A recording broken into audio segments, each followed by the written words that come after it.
Is it time? It is time for us to do what we have been doing, and that time is every day. We'll know in a very short period of time, but it looks like it could be something that will be not good. Believe me, not good.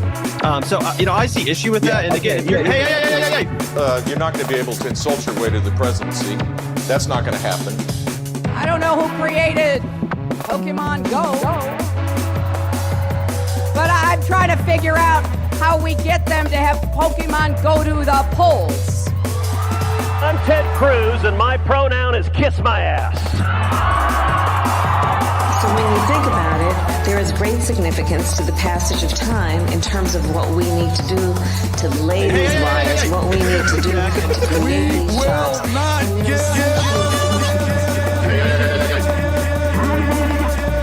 America is a nation that can be defined in a single word. I was going to put him.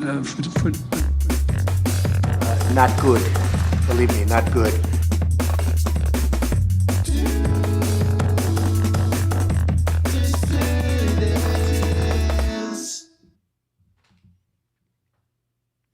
Hello, dissidents. Welcome, one and all. Very happy Sunday, November 26th, to all of you wonderful people.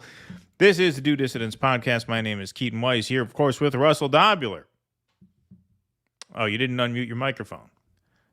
Told you to, but you didn't. We're a little rusty, folks. We've been off for about 5 days. That's it, and that's all it takes. I forgot everything I knew about this.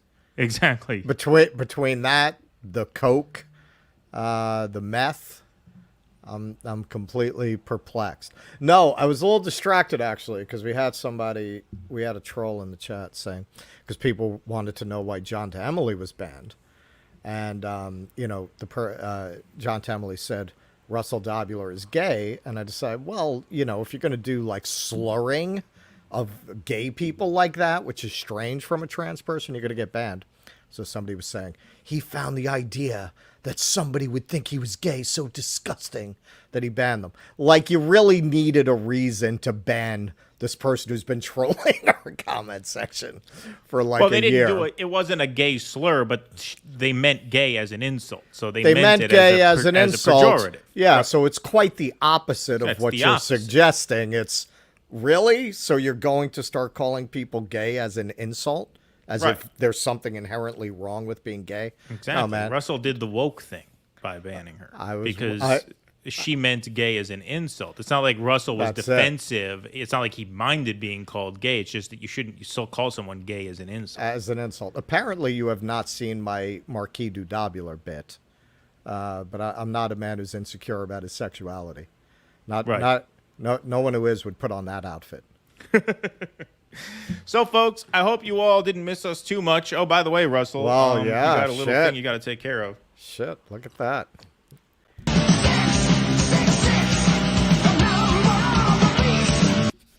Up to 727 strong in the YouTube chat to start the night. 339 strong in the Rumble chat to start the night. How was that intro video for everybody? It showed a little choppy on my end. It could just be my computer. It's not my internet. My internet Wi-Fi is strong. So hope that was all right for everybody there. Yeah, we've been off since Wednesday afternoon, so it has been some time. I hope everybody's enjoying their 4-day humanitarian pause, their 4-day truce. I hope everybody is getting on well through that period. And I want to remind everybody that after we conclude the program tonight, we will be switching to Rumble for our post-show Q&A. So that will be exclusively on Rumble. Patreon members, paid Substack subscribers, and paid Locals members have call-in access to the post-show Q&A. We also will be taking Rumble chat questions from the Rumble chat during that after-show Q&A. We are without Jake tonight. Jake is still on holiday weekend. Jake makes the most of his Thanksgiving. So we will not have Jake this evening, but I have the Rumble window open, so I will be fielding Rumble rants as best I can. And I'll be fielding Rumble chat questions for the Q&A as best I can as well. So don't worry, we will try our best to stay on top of that this evening. But once again, post-show Q&A on Rumble after the conclusion of the program. But we have been off for about 5 days, so we have quite a lot to get to. So unless we want to talk about our Thanksgiving, we can get right to it. Russell joined me for Thanksgiving. He came up to the Capital Region for Thanksgiving at the family's house. Now, you guys, those of you who are on Twitter, Substack, Patreon, and Locals, you guys got to see our little cooking tutorial that we put out for you guys. We did. Yeah. Which we thought came out really good. Now, that cooking tutorial was tongue-in-cheek because I was making, pre-made stovetop style stuffing with the processed seasoning. But in all seriousness, but really, Russell liked the food generally. I did. Well, I mean, really, the point of that video was to cook Juliana Margulies. That's really what we were cooking in that video. We cooked her. Exactly. Which was very popular on the X's. The food was very good. Okay, so I'm going to be honest, and hopefully my friend is never going to see this because then I'm going to lose my Christmas invitation. So I always go to my friend's house. I won't name her in case she gets fired. She has the kind of job where she'd get fired for even shaking hands with me. But I come every Christmas. We're very close. And, she's an African-American woman. She cooks that, down south stuffing, right? The old school stuff with the organ meats and everything, right? Like the real old school way, and it's good, but it's kind of like girlfriends I've had from the Midwest who think Domino's is better than real pizza because it's what they grew up on. I like that stuffing you made better. I like the Trader Joe's stovetop knockoff stuffing better than I like the authentic down home stuffing she makes. Yeah, the stuff came out pretty good. The turkey I got from Trader Joe's, but I like that better. Yeah, I mean, I thought that was fine, but the turkey I got from Trader Joe's, I got a supposedly pre-brined turkey. That was not pre-brined turkey because the juices leaked out of that like crazy. That was some false advertising on Trader Joe's part. I did a pre-brined turkey because I don't have a pot that's big enough to brine a turkey anymore. I didn't bring it to this new apartment. And to brine it any other way is really hard. Like some people brine it in the fridge. They take the vegetable portion out and fill it with water. I didn't want to get involved in all that because you can cross-contaminate the other food in there. So I was like, you know what? They're saying it's pre-brined. I'll take their word for it. I'll get a pre-brined turkey. It was not pre-brined. That is absolute fake news. But other than that, I thought it came out well. All right. I will say, as the fly on the wall at the Keaton Weiss residence, you could really see how much Keaton has in common with his father because the way he was ranting about that brining, if you've ever seen Mr. Weiss come on the show and rant about the computer. It was very they didn't brine this. This wasn't brined. You call this brined? It's not brined. Look at this. It's leaking like a sieve. It was definitely no. It was very upset about that brine. Yeah, no. That was forget it. I mean, there was no way that was brine. That was just absolute fake news. But other than that, I thought it came out quite well. Friendliest animals. Two very friendly cats, friendly dog. All the animals in the house are very friendly. Yeah. The kids, they're kids. Yeah. They're friendly when they want to be. Yeah. They warmed up to me over time. At first, for kids, it's like, who the fuck is this? Right. Yeah, Who the fuck are you? Who the fuck are you? What are you doing in my fucking house? This is my house. I didn't invite you here. Who decided to impose you on me in my space? Right? But after a while, they get used to the idea. Well, they gave you the tour. They showed you their room and everything. They did. Give you the house tour. And so, absolutely. They were excited. Yeah. All righty. Let's get into some material here, folks. We were off for a little while, and so we got a lot to get to. Please hit that like button wherever you are. Please hit that subscribe button over here on YouTube.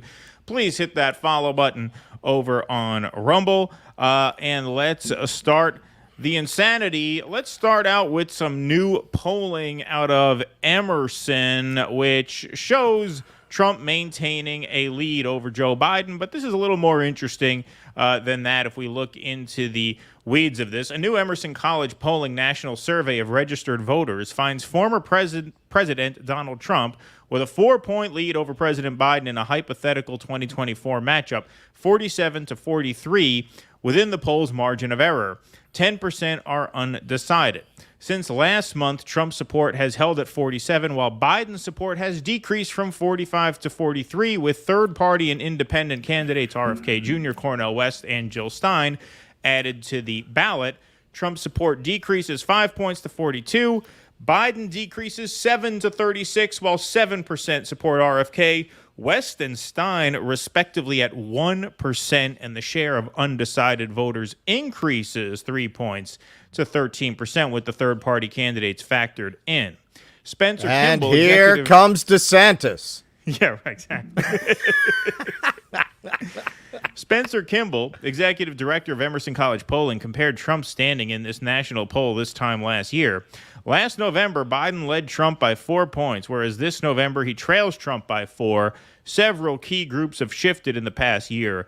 Biden led at this time last year among women by 7 points, which has reduced to just 1 this year. Other notable shifts in a comparison of this poll and last year's national poll include everything we've been seeing. Plus 61 amongst Black and African American voters in 2022 to plus 47, a 15-point net shift in Trump's direction. From plus 14 among Hispanics to plus 3. From plus 12 among young voters, voters under 50, to minus 1. Biden now trailing all voters under 50.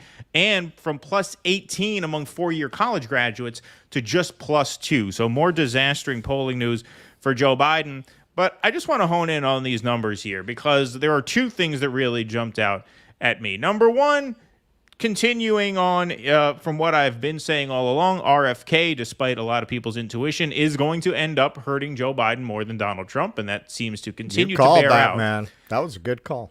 I did seem to have called that. Yes, exactly. But this is the more striking development this time as far as I can see.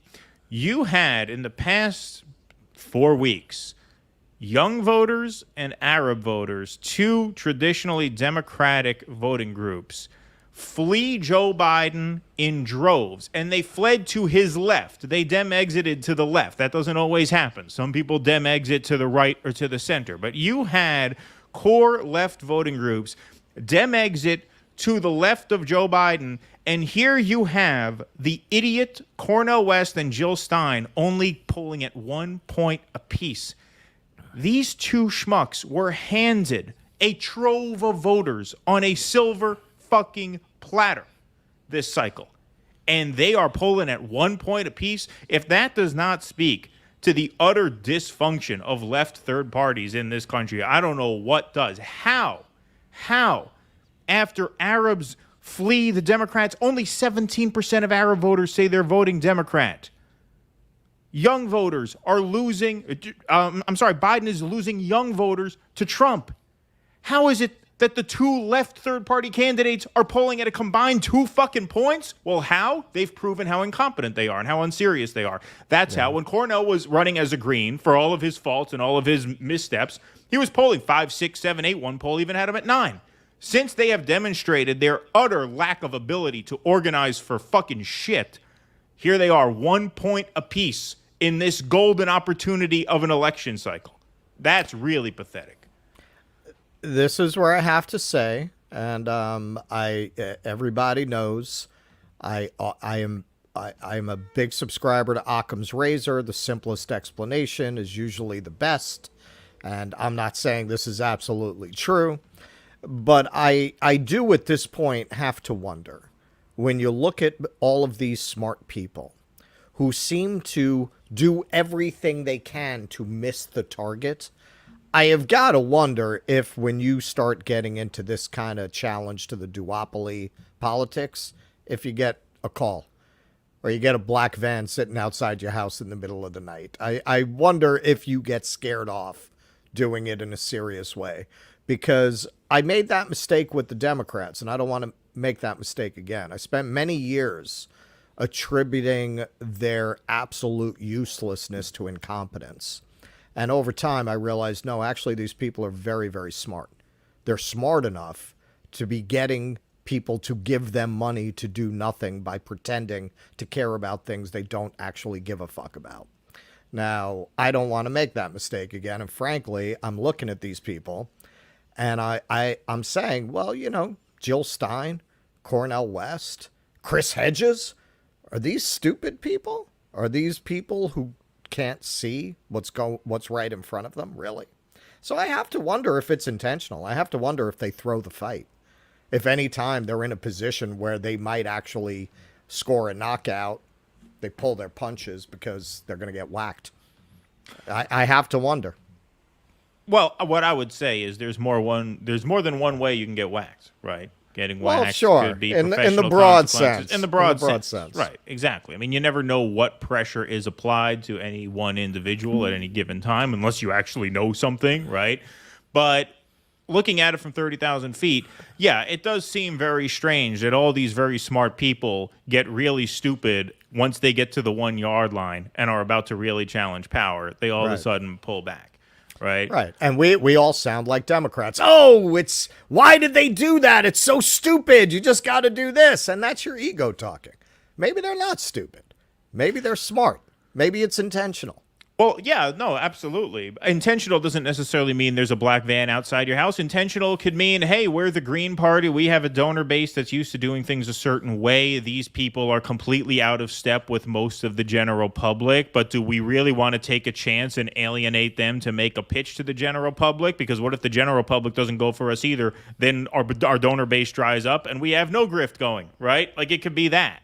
It could be you get comfortable in a certain position. Every institution reaches that point at some point. Every institution that is of any level of stability, even if you don't want to call it success, right? Any institution that reaches a sort of plateau where it can keep just kind of chugging along doing what it does, any chance to jump up a few rungs is also a chance to knock yourself down a few rungs, right? Every chance to disrupt that status quo is a chance you're taking with a downside. And I think a lot of these people and organizations just don't want to take that chance, right? Cornel West has a reputation for a, radical, as Harvard professors go anyway, right? Mm-hmm. And if he really makes a run for president, he could succeed in starting a broader movement that energizes swaths of people, but he could also fail. And if he fails and CNN won't call him back to have him on the air to sell his next book, well, now he's fucked, right? Sure. Now what does he do? Jill Stein, same thing, right? You're inside an organization that has a certain status quo, a certain rhythm to it, a certain self-sustaining way about it. And any big moments is a moment to succeed. It's also a chance to fail. And I think they're fucking pussies at the end of the day. I don't think they want to take that chance. Because what other explanation? How could you be blowing it this bad? How could you be blowing it this bad where you have college students chanting fuck Joe Biden and exiting to the left? Cornel West can't take any of those votes up? Cornel West, a beloved figure in left academia, he can't get enough college kids on his side to poll above 1 point? It just makes no sense. It makes no sense. That's the Occam's razor way to look at it. And hey, maybe it's that simple. Maybe Cornell, as people have said, is just not a team player. Maybe, as we reported on via a former friend, that Cornell got a call from the Lavender Caucus about fixing his position on trans athletes, and he blew his top about it and decided he doesn't want to deal with these fucking maniacs. Maybe, but it goes beyond this one election cycle. And I just can't believe that nobody who's ever been in a position to make a difference didn't know better than to do things the way they do them. I just can't believe that there's no purposeful throwing of the game in all. That's what I mean by saying they're fucking pussies at the end of the day. They chicken out at the end of the day. It's not incompetence at the end of the day. It's lack of will. It's lack of courage to do what they know they would have to do. Because it and doesn't to take make sense the consequences they're going to take. Exactly, whatever those consequences may be. But in the case of Stein, I mean, she already takes them. She already takes those consequences. She's already the Putin puppet, right? She's all, how many times are they going to show the fucking picture of her at that dinner? Well, Stein's run just makes no sense at all with Cornell in the race. Neither of their campaigns make any sense with the other one in the race. They're just literally splitting whatever green socialist vote that exists in half. So it makes no sense. No, the Greens are now running someone to run someone because they need to run a candidate, and they have nobody. Cornell, for whatever reason, doesn't want to drop out. I don't know why he's not dropping out. I don't know what he thinks he's doing. Like I said, he likes to talk to salesmen. Right. He just wants to go around and play the part of running for president. I think at this point, it's too embarrassing to drop out. Right. Because clearly, I mean, he's not running. Like, what is that? What is that? He's running for president like I'm running for president. He's really, doing like about as much as I'm doing. It's not much more than Cenk Uyghur's campaign at this point. I mean, because, Cenk is running in the Democratic primary, so his little charade will be over in March. But Cornell, I guess, is going to play it out for another year. Well, who knows? I just sent you that article. There are enough people in this country, and this is why we're collapsing as a nation. This is why I say we're living in idiocracy. Cenk fucking Uyghur raised $250,000 to run for president, according to his filings. 250. Enough people decided to actually go through punching in the credit card number and pressing the button to give that fucking turd, the young turd, $250,000. That's just stunning to me. Well, they've got a subscriber base, and don't forget there are probably some rich idiots who gave him $3,300. I mean, you get a whatever 100 rich people to give you that $3,300. That's more than $250,000 right there, right? So, you never know exactly where that came from, but it's a lot of money. It's a lot of money down the fucking drain, that's for sure. All right, let's take some super chats. Let's take some super chats and Rumble rants. If he's going to be out on the campaign trail, he's going to have to drop some pounds there. Could have a New York accents and radical expressions like money talks, bullshit walks are now endangered dialects. Has anybody started New York accents and radical expressions archive? I don't believe so, my friend. I don't believe so. I'll tell you, it's funny, man, because if you're from Queens and you jump into Manhattan, your psychological experience is not much different from somebody who left their town and moved away to the city. Like, it's that culturally remote. So for me, man, when I hear a garbage man talking that old school New York accent, I melt.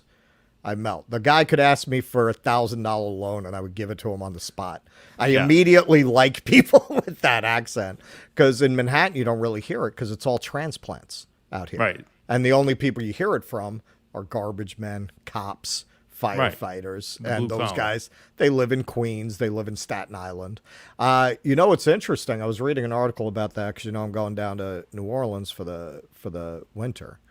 And they're having that problem. Like that, I was reading an article in their paper about how that very distinct New Orleans dialect post-Katrina is dying out because a lot of those people left and a lot of transplants came in afterwards. So that's happening in a lot of parts of the country, that these old dialects are dying. The English is becoming more homogenized. Yeah, as people move around, as cities start drawing people from all corners of the country, for sure. Right. You also said, same person here, sorry if I can't put your names up on here. Like I said, we're without Jake tonight, folks. Jake is still on holiday, so I'm doing the best I can to catch up with the Rumble rants, but we will put them up. That public opinion survey is bullshit. Seems to be, Emerson is one of the more accurate polling outfits. So, the results kind of speak for themselves. Not only that, it tracks with all the other polling. It does. There are some variations. RFK was lower in this one than he's been recently. Right. That's the only like thing the that's third really party drop, but in terms of the Biden versus Trump. And with the third party drop, that usually happens when you get closer to voting. That's a rule of thumb. And what have they done not to lose? What have they done not to drive people away? If RFK were for a ceasefire now, he'd be doing a whole lot better because he'd be a real alternative. He would actually strike people as being dramatically different. Oh, he would pick up all of those votes. I mean, Yeah. you know, all the Muslims who are refusing to vote for Biden, he'd pick up a huge swath of those votes. Yep. So he is leaving a lot on the table as well, and his numbers were much lower in that poll than they've been recently. Let's go to YouTube. Pat Donahue got this one in early. Thank you, Pat Donahue. David A. Pacman is trash. He's always been a dog whistler for Israeli apartheid. Shows how poor the U.S. left is, that he's a prominent online figure. Yeah, he is a prominent online figure. I haven't done a deep dive into this. If you notice, folks, we haven't really been doing commentary on other channels in a while just because it seems trivial compared to what's going on. But in this case, it's relevant because that made a huge splash on Twitter for good reason. But he seems to be more prominent in terms of view counts than TYT now. He doesn't have as many subs as they do, but he's got almost 2 million, and his view counts seem to be higher. So he's probably the most relevant of the shit lib adjacent online left when you factor in like Majority Report, TYT, or him. He probably has the most active following in terms of view counts on his stuff. So that's why we will comment on his material a bit later on tonight. Revolving Door Brunchosaurus, thank you for the $5. Appreciate that. And thank you for another $5 here. For the Brits, the day Argentina attacked the Falklands was the day of infamy. For Americans, it was the day Argentina sent us David Pacman. See, a lot of people interested in the Pacman story. I told you the Pacman story is going to be big. It's true, but you know what is heartening to me. When times get serious, people are not as into junk food. I have noticed like beef kind of videos, or say channels that are entirely built around that, are not doing well now. Because of course. Shit's too serious. Well, who cares, man. right? You're going to watch, Brianna said some shit. Like, who wants to watch that now? Exactly. Who's going to watch that in the middle of a genocide? Exactly. Like, the reason the Pacman thing caught my eye is because, first of all, it made a huge splash on Twitter. And second of all, it's a 1-minute video. I didn't have to watch a 30-minute interview between two idiots screaming at each other. It's a rare case where it's relevant to what's actually happening now. It's relevant and it's short. It was easy enough to prep. You know what? We didn't have, because everybody, hey, did you watch that interview with this person and hear what they said? I'm like, no, I'm not going to watch an hour interview now. There's too much other stuff going on. But this was, he made it easy on us. It was a quick short, and so we'll take care of it. Anna screamed, "Don't call my clit the little man in the boat." People are going crazy now. People are. Did you the hear left mafia was all over her for that. Did you hear what Lance from the Surfs had to say to Olayemi about that? Yeah, like who gives a shit? Exactly. All righty, let's keep going. Putz the Mouse, love you guys, love you, Putz the Mouse, appreciate you very much. And Harpoon Wafy, thank you. Thanks to Keaton for shutting down the segment on Piers Morgan on Jimmy Dore Show. Both hilarious and much needed. Piers Morgan is a lowlife. Yeah, it's funny. Jimmy gave me a lob ball thinking maybe Piers Morgan had come around, and I just kind of gave my honest take that I think he just postures as impartial for the sake of being able to moderate debates. Yeah, I saw that part. It was funny. Unfortunately, they didn't clip the reaction because the reaction was the funniest part. When he said, "All right, go to Steph," we all had a good laugh. I said, "Did I fuck that one up?" I'm sorry. Did I? Did I blow that one? No, you're very good. Anybody who hasn't watched it, watch the clips. Yeah, that was great. Thanks, Jimmy, for having me. He texted segments. me an hour before. He texted both of us an hour before. Russell was in the middle of a gig, so that's why he couldn't join. But, yeah, thanks to Jimmy and Steph. I was catching it in pieces on the subway. Misha and Kurt. Yeah, it was a great time. It was a great time, as always. So thank you, Harpoon. Thanks, Abiding, for the 99-cent super sticker. Why is this doing this to me? 99 cents. All right, cool. All right. It's probably because I have the Rumble chat open on my computer that it's running a little slow on my end. But it seems to be functioning for everybody else. We're not getting any complaints, so that's good. My graphics are a little slow, probably because I have two websites running at the same time. Because Jake is not here tonight. Jake left us hanging tonight. Just kidding. Jake deserves a holiday. Jake needs a break from us. We all do. We needed a break from us. Who could blame him? Who could blame him? Who could blame him? Hey, we're at 1425 strong in the YouTube chat. That's a great crowd. Hit that follow button over on Rumble. Hit that subscribe button over on YouTube if you are not subscribed yet. Let's go to segment number 2. This is a really fun one. This is just some light fare. Friend of the show, Donald Trump, has another book coming out about him. This one reported on in the Daily Beast. Trump called evangelical leaders pieces of shit. New book claims.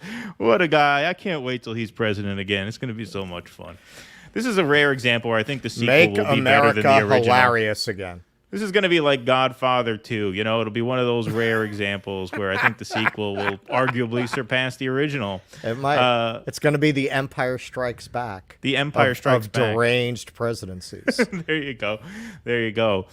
During the 2016 GOP primary, as Donald Trump battled with Senator Ted Cruz for the party's nomination, the eventual president referred to the Texas Republicans' fervently evangelical supporters in Iowa as so-called Christians and, quote, real pieces of shit. A forthcoming book by Atlantic staff writer Tim Alberta claims, according to the book titled The Kingdom, the Power, and the Glory, American Evangelicals in the Age of Extremism, an event gone wrong at Liberty University left Trump upset after he infamously pronounced the book of the Bible, a book of the Bible, why am I reading that wrong? A book of the Bible book while allegedly... this is what happens when Jews start using godly words. Yeah, they're fucking me up. I think that's a typo in the article. It says mispronounced the book of the demon Bible. Blood. No, that's on the Daily Beast. That was a typo in the article. It says mispronounced the book of the Bible book. It's just mispronounced the book of the Bible while allegedly mispronounced a book of the Bible. Yeah, while that's their fuck up. Exactly, fucking Daily Beast. They're fucking. Yeah, no, that wasn't the demon that lives inside your Jewish soul. Just a typo. Rebelling against the word Bible. Mispronounced a book of the Bible while allegedly trying to follow the advice of right-wing Family Research Council President Tony Perkins. It burns. The laughter and ridicule were embarrassing enough for Trump, Alberta wrote, according to The Guardian, which obtained a copy of the book in advance of its December 5th street date. But the news of Perkins endorsing Ted Cruz just a few days later sent him into a spiral.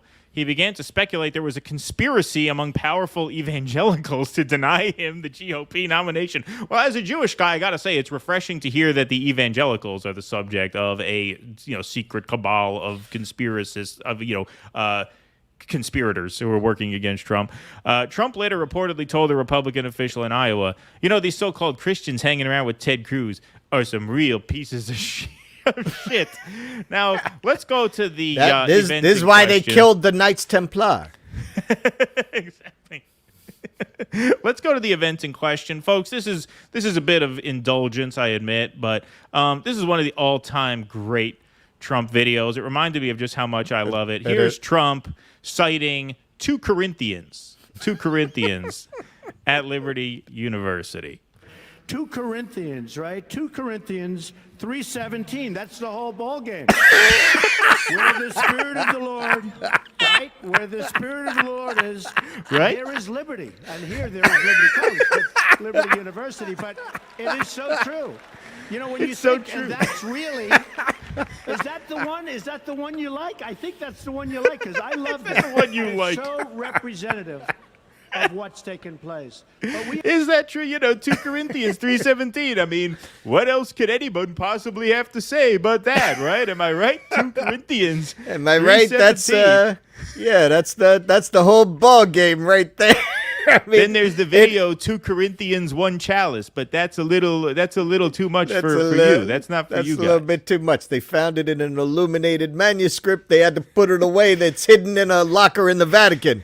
Yeah, we won't get into that. Only the Pope's allowed to see it. And reportedly, he looks at it every night. 2 Corinthians 3:17. I mean, that's about all there is to it. Am I right? That's the one you guys like, right? You people like the 2 Corinthians. It's amazing. So a couple things.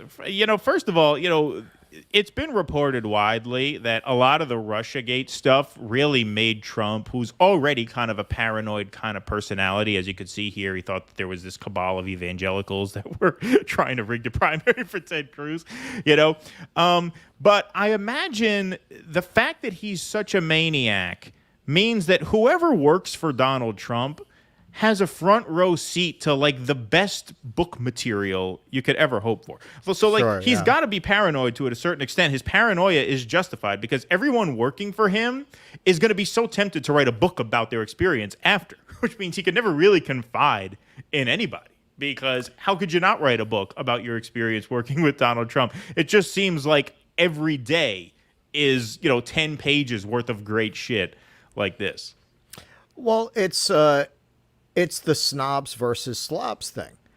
Watching that, it's like, okay, man, this is like a scene in a Rodney Dangerfield movie where he gets stuck having to talk to church people for whatever reason in the plot, and he has to pretend he knows what he's talking about. Yep. Yeah, 2 Corinthians, that's the whole ball game, am I right? Am I right? Yeah. And this is part of why he's burying Joe Biden. That is the side of his appeal that people never understood. Hillary was such a perfect foil for a snobs versus slobs story. And Americans love that story. We recycle it again and again and again and again. In fact, that story is as old as American drama. The earliest plays that we wrote as Americans very often had the theme of the plain talking Americans showing up Americans who fetishized European fashion and manners. That runs very deep in us, and nobody's ever played to that as well as Trump does. It was the secret of Bush's success too, Bush too. Even though he was from this aristocratic family, he seemed like a moron, and he talked with that thick Texas accent that he cultivated, and it made him play as this slob.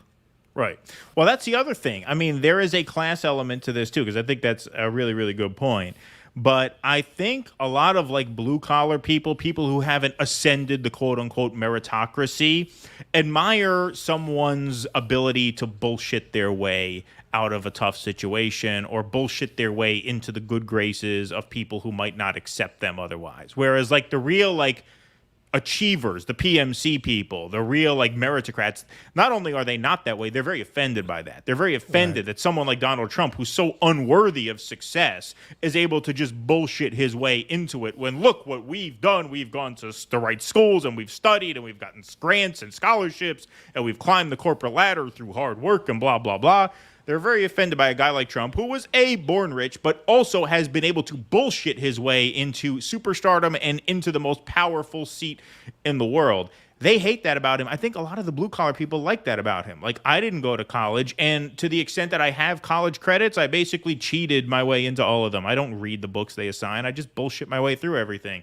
And so to see a guy like Trump who's able to just bullshit his way into success, I think blue collar people look at that and be like, God damn, he's good. You know? That's the way I see it. Well, I I admire think that that about him. I admire that this fucking guy has the balls to go to Liberty University and just 2 Corinthians. Yeah, I mean, what can you say? I mean, you love that one, right? It's great. I mean, when you think about it, that's really the best one. It's amazing. I'm here every Tuesday. Yeah, I'm here every Tuesday. See me at the next Bible study. Exactly. What's not to love? More insight on scripture. Like, if you know how inherently unfair and rigged in favor of the PMC the system actually is, you love seeing a guy go up there and bullshit his way through it. It's satisfying. And yeah, I mean, that fits that overall theme. It's part of why, even though he's born rich, he plays as this common man, because he's at odds with the people that they hate. And partly because, as you say, he doesn't know how to speak those words. Right. Those words. It's not that they're not full of shit. They're full of shit in a far more dangerous way than Donald Trump is. But it's in a sanctioned way. When you watch these goons that the State Department sends up to field questions from Max Blumenthal, they're as full of shit as Trump is, but within the prescribed norms of bullshitting. They're bullshitting the way you're supposed to bullshit. He's bullshitting out of bounds. Exactly. All right, folks, let's move on to segment number 3 of the evening. This is a quick one, but an important one. There was some video that was on Ukrainian television that was never translated or subtitled, and so we're just going to have to read the reporting on it. Boris Johnson derailed Ukraine peace deal, says key Zelensky ally. Now, this was reported but never confirmed from the Ukrainians themselves. Now, obviously, Ukrainian media reporting firsthand that this, in fact, happened. Former UK Prime Minister Boris Johnson played a key role in derailing a peace deal between Moscow and Kiev, telling Ukraine to just continue fighting. Top Ukrainian MP David Arakamia has said. Arakamia, the head of President Volodymyr Zelensky's parliamentary faction, was the chief negotiator at the botched peace talks in Istanbul held early into the ongoing conflict. The MP made the bombshell revelation on Friday in an interview with the Ukrainian 1&1 TV channel. Quote, Russia's goal was to put pressure on us so that we would take neutrality. This was the main thing for them, he said, and that we would give an obligation that we would not join NATO. This was the main thing. However, Kiev did not actually trust Moscow to keep its word and did not want to reach such a deal without third-party security guarantees, Arakamia claimed, while revealing the lead role in derailing the agreement was played by Boris Johnson. The pivotal role played by Johnson in Ukraine's decision to scrap the draft agreement with Russia, signed by Arakamia personally in Istanbul, has long been rumored, with initial reports on the matter emerging in Ukrainian media as early as May 2022. Until now, however, it was neither denied nor confirmed by any of the parties involved. So just very quickly here to reiterate, I knew essentially nothing about Russia or Ukraine. I'm a millennial. I grew up experiencing wars in the Middle East, you know, the kind of wars that have made a comeback in recent weeks. So I'm a little more versed in that. I didn't know really anything of what I was talking about in February of 2022. But when I heard Russia's three terms, which was recognition of Crimea as Russian, independence for the eastern separatist regions of Ukraine, and, as this article mentions, a pledge of neutrality for Ukraine, I said, well, that seems like an awfully easy deal to accept and just not have a bloody war over this that is going to kill tens of thousands of people. And now, almost 2 full years later, Ukraine is being pressured into accepting pretty much those exact terms tens of thousands of lives later and dozens of cities leveled later. And so as Boris Johnson, as Jeremy Corbyn said at the start of the war, why don't we just skip the killing part and go straight to the talking part? That ended up being the right take all along. And you didn't need to be all that informed to know that. And here we are almost 2 years later. Stupid me, who didn't know fuck all about what I was talking about, knew enough to know that this war was a complete waste of time, a complete waste of money, and a complete waste, most importantly, of tens of thousands of lives. As a Gen Xer, I did know from the beginning that if we didn't send Sylvester Stallone to beat the shit out of a 7-foot Russian, right, there was no way that the Ukrainians could win this. Right. And because Sylvester Stallone was busy with a TV show, I knew it was hopeless. But a lot of people were saying 2 years ago, hey, the Ukrainians are going to lose countless lives for no reason, because you're not going to be able, with a country the size of Ukraine and with the population of Ukraine and with the industrial capacity of Ukraine, to beat Russia. It's just not going to happen. There's no world in which Putin retreats. That's just not going to happen. So why don't we, as Corbyn said, go to the talking part? What this story also tells you is how much all of the conflicts between the left, the so-called left and right, even on an international level, is all just fucking as fake as WWE wrestling. Boris Johnson, the Donald Trump of England. Well, apparently not. Apparently not, because it was on exactly the same page with keeping the war machine going. That's right. So when the New World Order called, he answered. He answered. So all this shit, where all the fucking shit libs, you see Boris Johnson? You see how crazy his hair is? I can't believe it. The Trump infection. I can't believe it spread to England. Nah, he's your boy. He's your boy. When push comes to shove, They just feed you that story because it's your favorite story. It's your favorite story. It's Pinocchio. You like to hear that story before you go to bed. You put on the TV and they tell you that story about good and bad. And it's all very clear and black and white. And you feel very comforted by that, especially because most of the people attracted to that narrative are too stupid to be interesting. So you need to have something to talk about. They give you things to talk about to other people because left to your own devices, you have such a total lack of imagination. You could never come up with anything interesting enough for anyone to listen to. So unless you absorb these narratives, you'd be at a complete loss around the water cooler the next day. I'm going to work on an article about this because it honestly infuriates me. I mean, seriously, brother, I'm not old, but I'm older than you, man. Do you know how many times I've seen the fucking non-player character motherfuckers jump up and salute every time the media told them to get behind a war? Well, I'm old enough to have seen that a few times, too. Yes. It's just incredible to me. It's just incredible to me that people keep falling for it again and again and again. I saw a tour guide right after the war broke out, walking down the street with a flag. He had replaced his tour guide normal flag with a Ukrainian flag.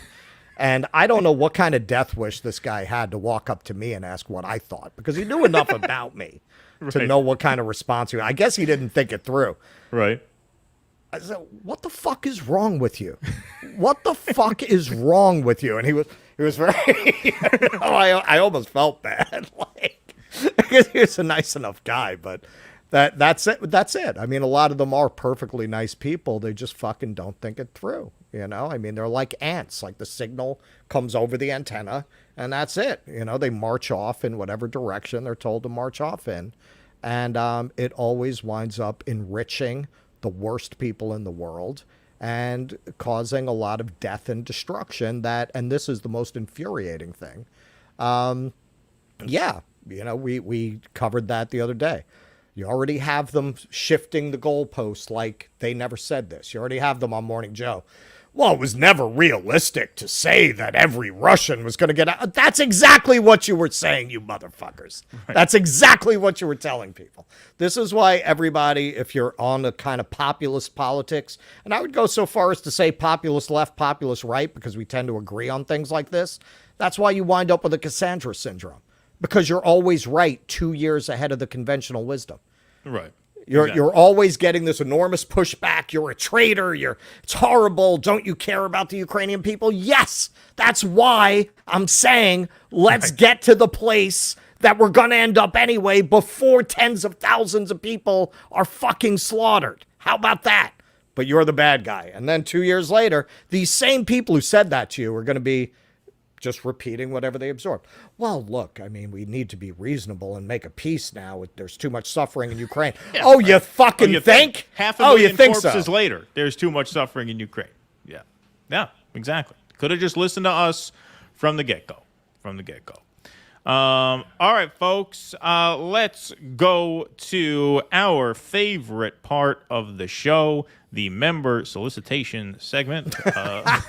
It's everybody's favorite.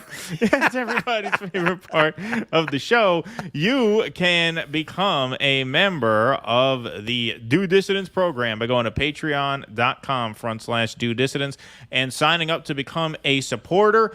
We have a lot of you guys in the audience right now. Our patrons are the backbone of this show. Did we hit 666 likes? Are they tricking us, or did we really hit it? We have no way of verifying that, but we have 1,600 people in here, so it's probably true. So go ahead, hit it anyway. We'll go on. We'll take a leap of faith. All right. We'll give you that. Beautiful. Yeah, big crowd in here tonight. Our patrons are the backbone of the show, folks. You guys are what make it all happen. You are what help us keep the lights on. So if you want to go to patreon.com/Do Dissidents, you get special perks for signing up. One of them is your name up in lights on the scroll here. Another is call-in access to our post-show Sunday night Q&As, one of which is coming up later on this evening. And most importantly and most fun, you get access to 2 bonus shows per month. We do 2 streams per month exclusively for the patrons, paid Substack subscribers, and paid Locals subscribers. And you also get the warm feeling in your heart of supporting independent media, censor-proofing this operation, and helping keep us afloat. We are getting very, very close, folks, to 500 paid members, at which point we will be adding a 4th weekly live stream. So there's a little extra incentive. Once we get to 500 paid members, we can afford to add a 4th weekly stream. So you can go to dudissidents.substack.com and sign up as a paid member. Patreon.com/DoDissidents or DoDissidents.locals.com. If you are watching over on Rumble, the link to join our locals is right under the screen. That big red join button is staring you right in the face. Join our locals and get access to all the same perks as the patrons and the paid Substack subscribers, and you help keep the show going, and you get access to those perks. We try our best to make it worth your while, but it is really important that we build up a member base that guarantees that we can keep this show going no matter what. And so your help is much, much, much appreciated. All right, let's go to some more Super Chats and Rumble rants here. I just got to make sure I'm caught up on the Rumble rants because we are without our producer, Jake, tonight. So it is a little bit hectic for poor old me back here, but I am doing the best I can. It looks like we got some here. Okay, here we go. Bill Hicks quote. There we go. Folks, it's time to evolve. That's why we're troubled. You know why our institutions are failing us? It's because they're no longer relevant. The great Bill Hicks. Thank you for that. Appreciate that. When they start, exactly. When they started averaging most public opinion surveys, it was to drag down honest statistical sampling surveys. Rasmussen reports averaging surveys serves Karl Rove election theft. Rasmussen, it's interesting you mentioned Rasmussen because they had this reputation of being this, right-wing outfit that would always skew polls in favor of Republican candidates. Turns out in 2016, they were actually one of the most accurate because of that hidden Trump vote that a lot of people didn't know was there. But generally, yes, you're right. And then there are certain polling outfits that are more legit than others. And there's no doubt that Rasmussen has a slant. Sure. But actually, Emerson is one of the more reputable ones. They're one of the more down the middle ones. Trump ripping evangelicals in his latest coloring book. Hilarious, yeah. Indeed. That was a great bit of video. What a great bit of video. I forgot how much I loved that one. There are so many good ones, but that 2 Corinthians is really, that's a top 10. That's him in rare form. Yeah, that's Hall of Fame quality. That's up there with his saluting all the soldiers bit. Yeah. Oh, your arm gets very tired. Oh, I got to salute all of them. All right, fine. Yeah, it's up there. Up there with them. Thraden, thanks for the $10. Had quite the crush on Juliana Margulies as a young man. Her attitude depresses me. Yeah. My mother was a huge ER fan. I never really watched it, but she was briefly one of Tony's girls on The Sopranos. That's right. She was one of Tony's girls on The Sopranos. I forget who she played though. She wasn't the car dealer. That was another one. I forget who Juliana Margulies was. The car dealer was Annabella Sciorra, right? That's right. Yeah. Yes. Yeah. I forget. She who was Margulies great. played. She was great in that. Yeah, absolutely.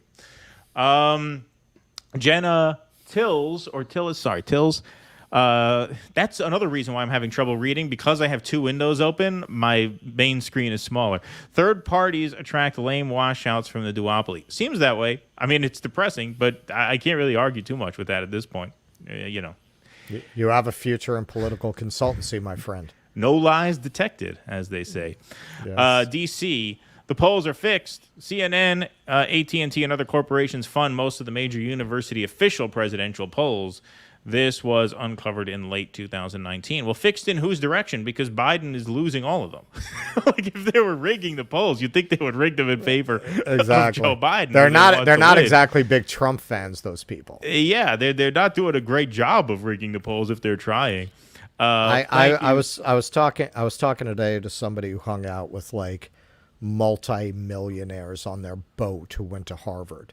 And they're all talking about how Hillary won the popular vote. I mean, that's, if they were going to rig it, it would be for Biden.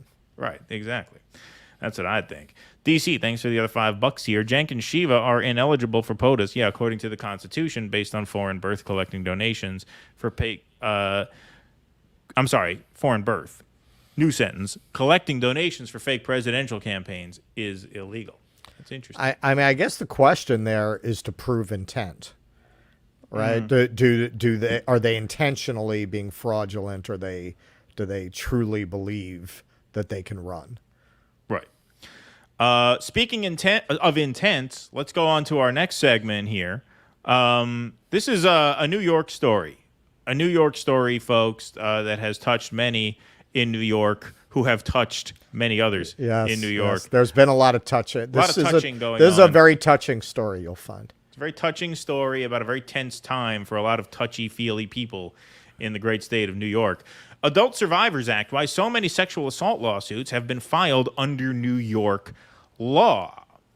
New York's Adult Survivors Act is set to expire Friday, which means it expired 2 days ago, which had given victims of sexual abuse a 1-year window for claims that would otherwise be barred by time limits. As a result, an avalanche of complaints and lawsuits have been filed in its last several days, with figures including Sean Diddy Combs and his former bad boy president, Harve Pierre, Jamie Foxx, Axl Rose, Russell Brand, Interscope Records co-founder Jimmy Iovine, music executive L.A. Reid, Cuba Gooding Jr., and more, sued for sexual assault ahead of the deadline. Just while we're on it, I guess this came in after this was published. Bill Cosby got hit with another one. Cosby with another one.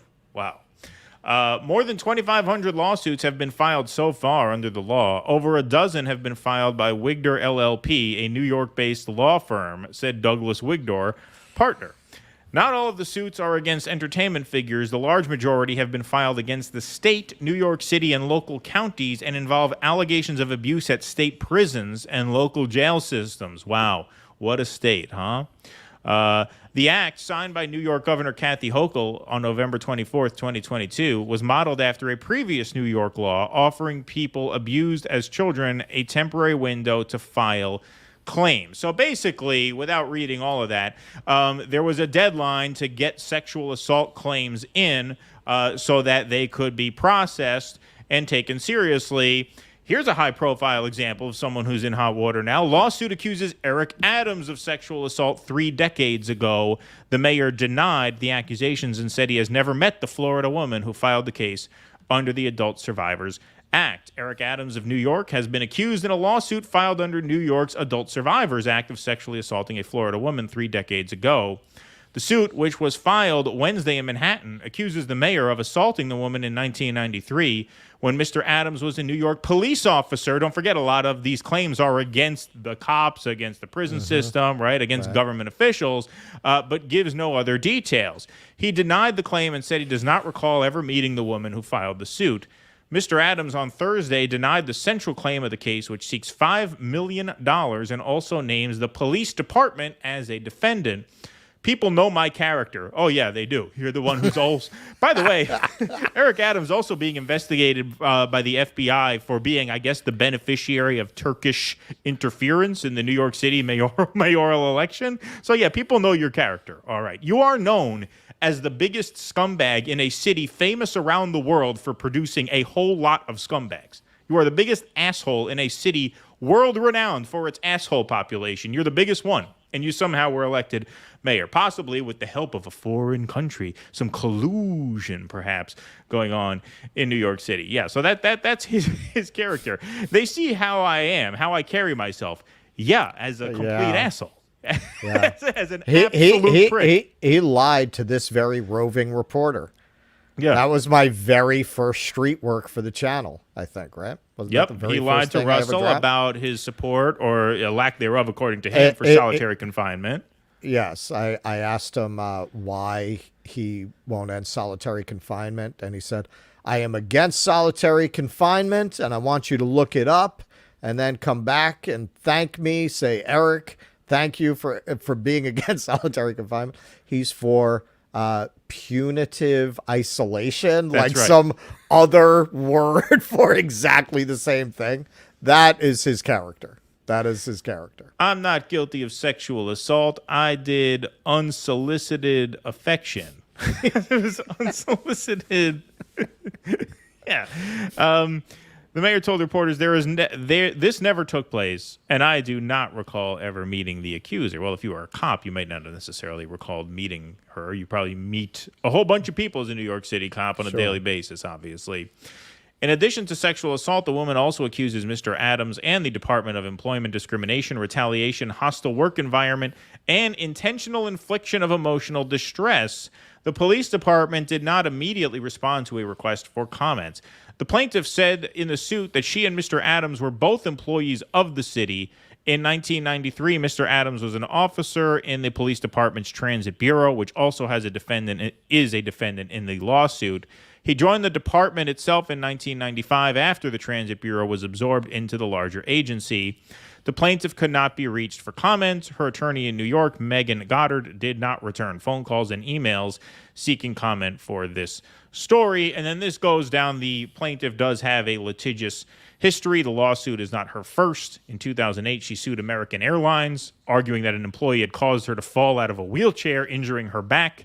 After 4 days of trial, a jury decided in favor of the airline, sued Miami-Dade County Public School Boards, and then last year, plaintiff sued a casino in Florida, arguing the company was negligent in maintaining its facilities after a patron fell against her with such force that she feared she was under demonic attack, according to the lawsuit.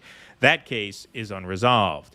That's Mayor Adams. Okay. Last example here, Andrew Cuomo, another guy who's faced accusations in the past, accused of sexual assault as look-back window closes. The disgraced former governor was accused of sexual assault late on Thursday night, and one of the final claims, the last minute before the buzzer flurry of claims made under the state's look-back window, which closed at midnight.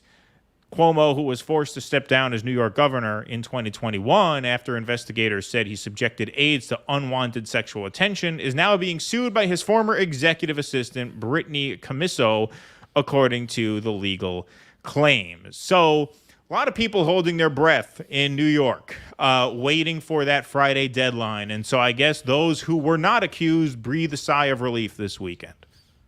Yeah, a lot of people walking around with sunglasses and hats, hiding in the bushes, tiptoeing around the neighborhood. Damn, I hope she doesn't remember me. Oh, right.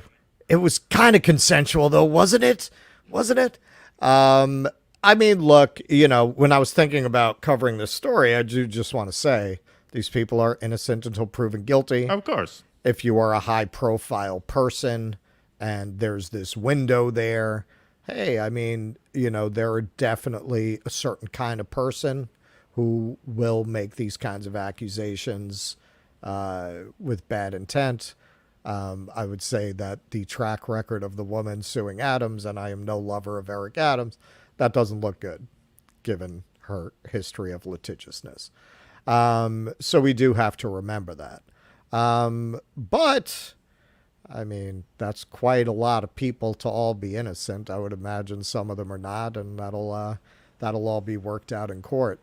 You know, it was good of them to give people who have been victims of assault that kind of a window to get those claims in, and for the people who were victims, I hope they find justice.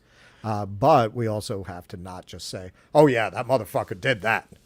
Yeah, no, obviously, there is a process that you have There's to a go tendency through when you don't like the people to be like, you know, because you want to see them get fucking reamed in court. But well, look, I mean, Eric Adams, yeah, I mean, his accuser, given her record of litigiousness, that's a strike against her. But I mean, his conduct is a strike against him. I love how he cites what a great guy he is. Oh, he's and a total asshole, of course. Yeah, I mean, he's a total pugnacious prick. But honestly, like the more significant part of this is the part that was underreported because of these like sensationalism of the headlines of, you know, P. Diddy Combs and Jamie Foxx and, you know, Eric Adams and Andrew Cuomo. Axl Rose.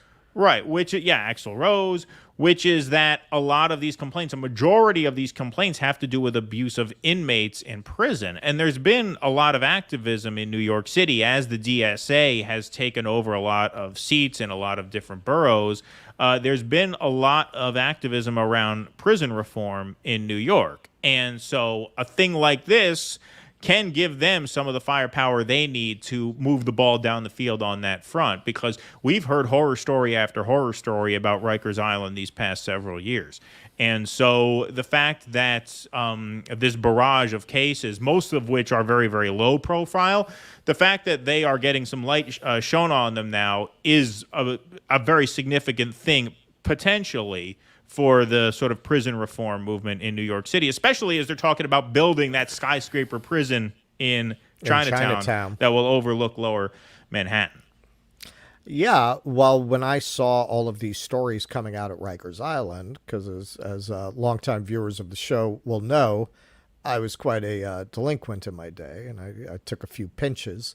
Yeah, I was at one point, I'll tell this story in full one day on the show, not today, but I was about 15 minutes from going to Rikers Island when I was, 16? I guess I was 16. And dude, they didn't have ATMs then.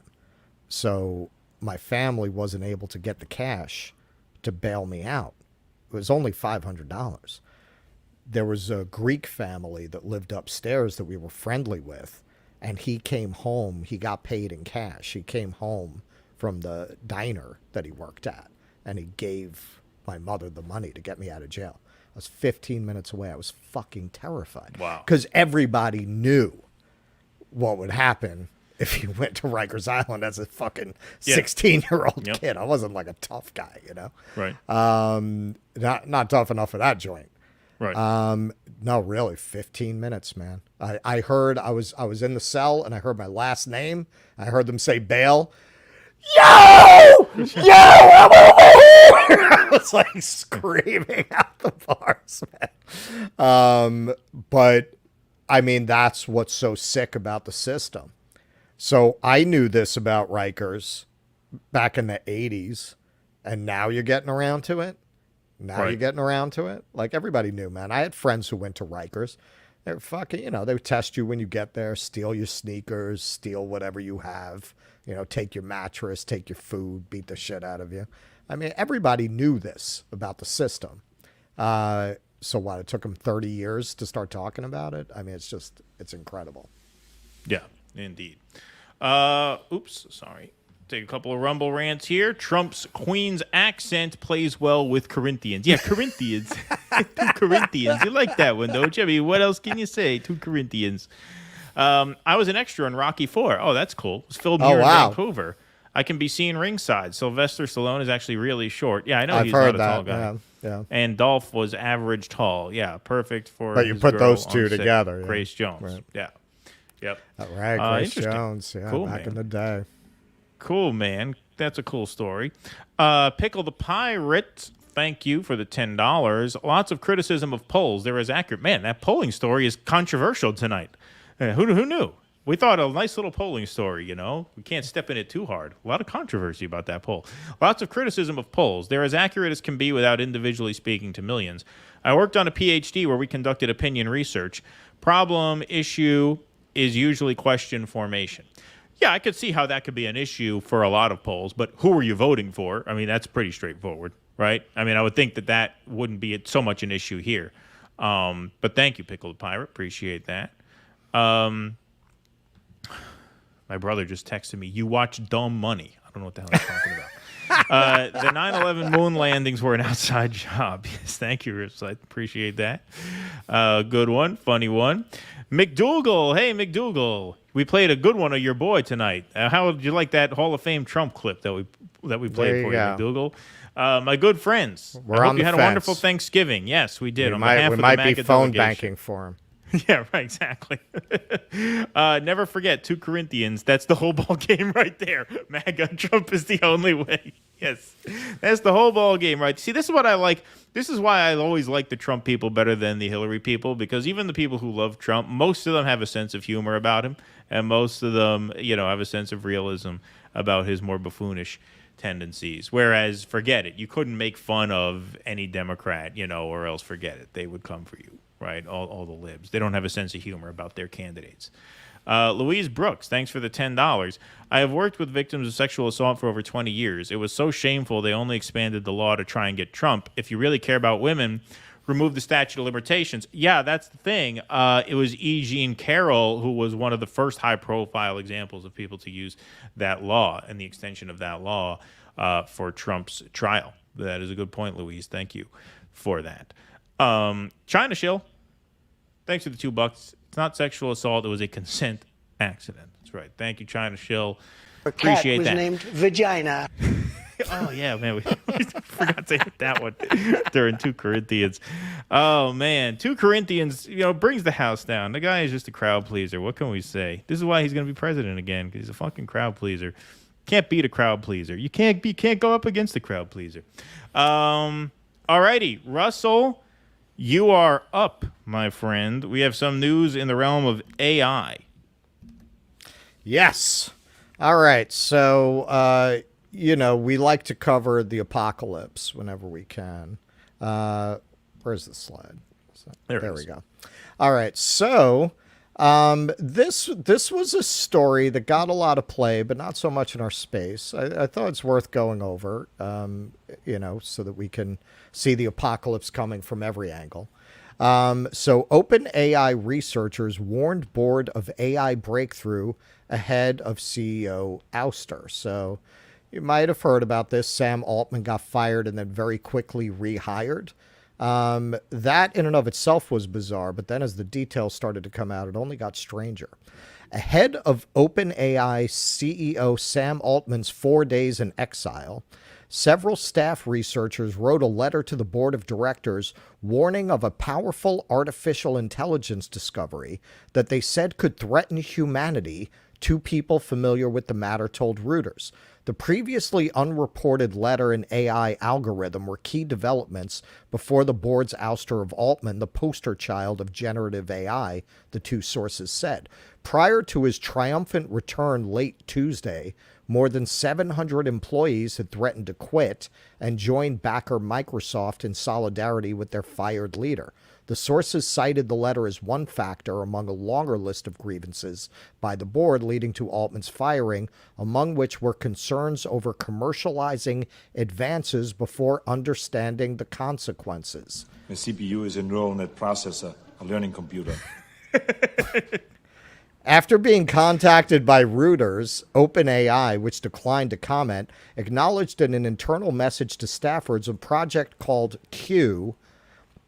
Given vast computing resources, the new model was able to solve certain mathematical problems, the person said, on condition of anonymity because the individual was not authorized to speak on behalf of the company.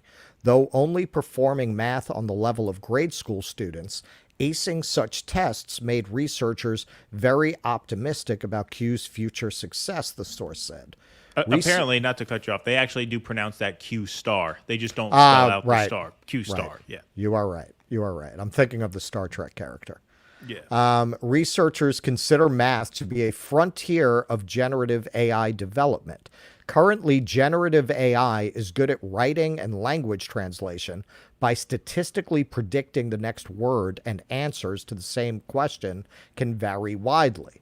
But conquering the ability to do math where there is only one right answer implies AI would have greater reasoning capabilities resembling human intelligence. This could be applied to novel scientific research, for instance, AI researchers believe. Unlike a calculator that can solve a limited number of operations, AGI can generalize, learn, and comprehend. In their letter to the board, researchers flagged AI's prowess and potential danger, the sources said, without specifying the exact safety concerns noted in the letter. There has long been discussion among computer scientists about the danger posed by highly intelligent machines. For instance, if they might decide that the destruction of humanity was in their interest. Yeah, I'd say that's a concern. I'd say that's valid. That is a concern. I mean, I feel that way at least 3 times a day. Exactly. I feel that way, and I'm not a genius. Exactly. If I were an artificial intelligence, right? Sure. It would just be obvious. In addition to announcing a slew of new tools in a demonstration this month, Altman last week teased at a summit of world leaders in San Francisco that he believed major advances were in sight. Famous last words.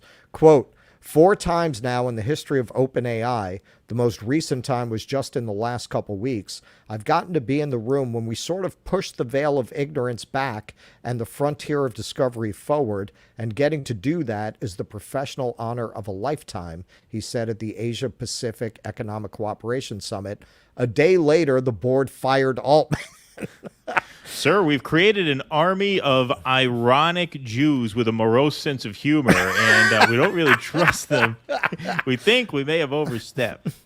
Imagine an AI army like us. Send them to Hollywood. No one will There'd be no notice. containing us. Right. Yeah. Give them jobs as staff writers. Yeah.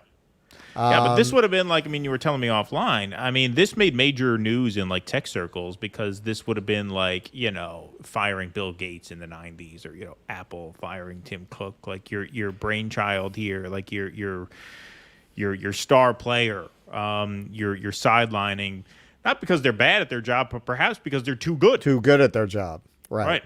Yeah, no, he ushered in ChatGPT, but the difference with ChatGPT is it's doing a magic trick. It's just been programmed with all of these different possibilities, and what looks like intelligence is really just it predicting what the most likely next word is, just like your autocorrect does. Right. It's a very advanced form of autocorrect. What they're describing here is the beginning of intelligence. It's the beginning of thought.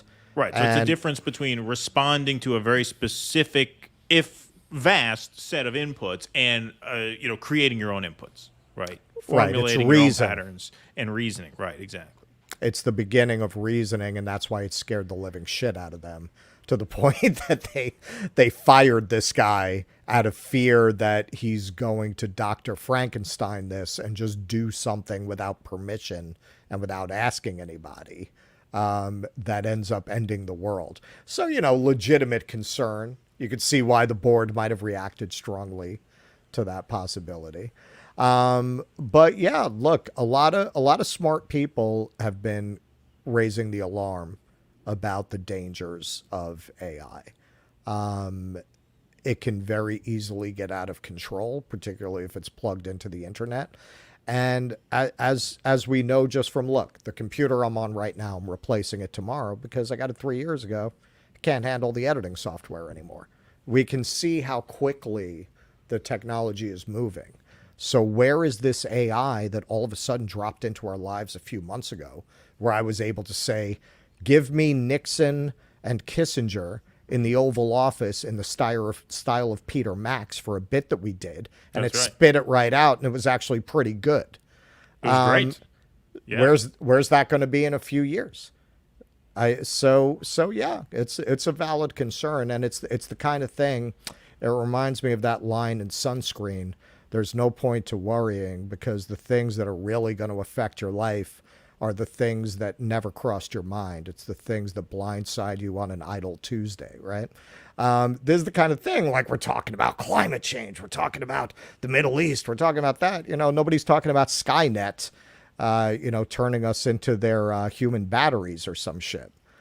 Right, because this is a problem that sort of crept up on a lot of people all at once, and it's still beyond the understanding of most people. It's beyond my understanding, to be honest. I mean, I can follow a story like this, but am I really capable of digging into the weeds on this? No, and most people aren't, you know, and so that's what makes it even scarier. You know, it's the kind of thing that we don't really know about until it's too late. That's why a pandemic is a scary thing, because who the hell studies that shit until it's too late, until you have to take certain people's word for it. Yeah, don't worry, we'll handle this. Just like AI, right?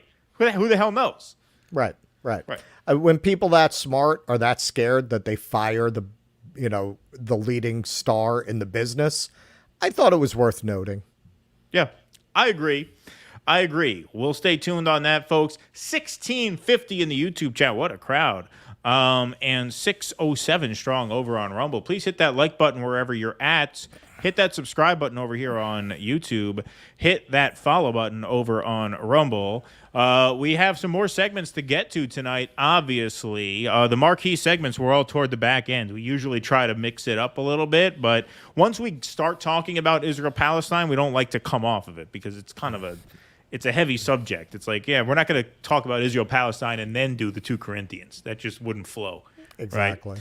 Exactly. So that's why we are sort of backlogged here for the marquee segments of the evening. But, folks, reminder, post-show Q&A on Rumble. So if you are a patron or a paid Substacker or a paid Locals member, you'll have call-in access to that. Everybody else is welcome to join. It's not a paywalled feature. It's just the paid subscribers can call in. Everybody else, though, please do join us for an after party over on rumble.com/do dissidents. So thank you guys all for being here tonight. All right, let's get into the meat and potatoes of the evening, shall we? David Pacman thought it would be a good idea to tweet out a short video that he made. And not only did he think this was a good video to tweet out, but he really welcomed that ratio, a big fat ratio there, 2,000 replies to just 410 likes. That was as of this morning. Wow. He gave it the headline, Biden's handling of the Israel-Hamas war has been remarkable. Remarkable, says David Pacman. Let's take a look at the video in question here.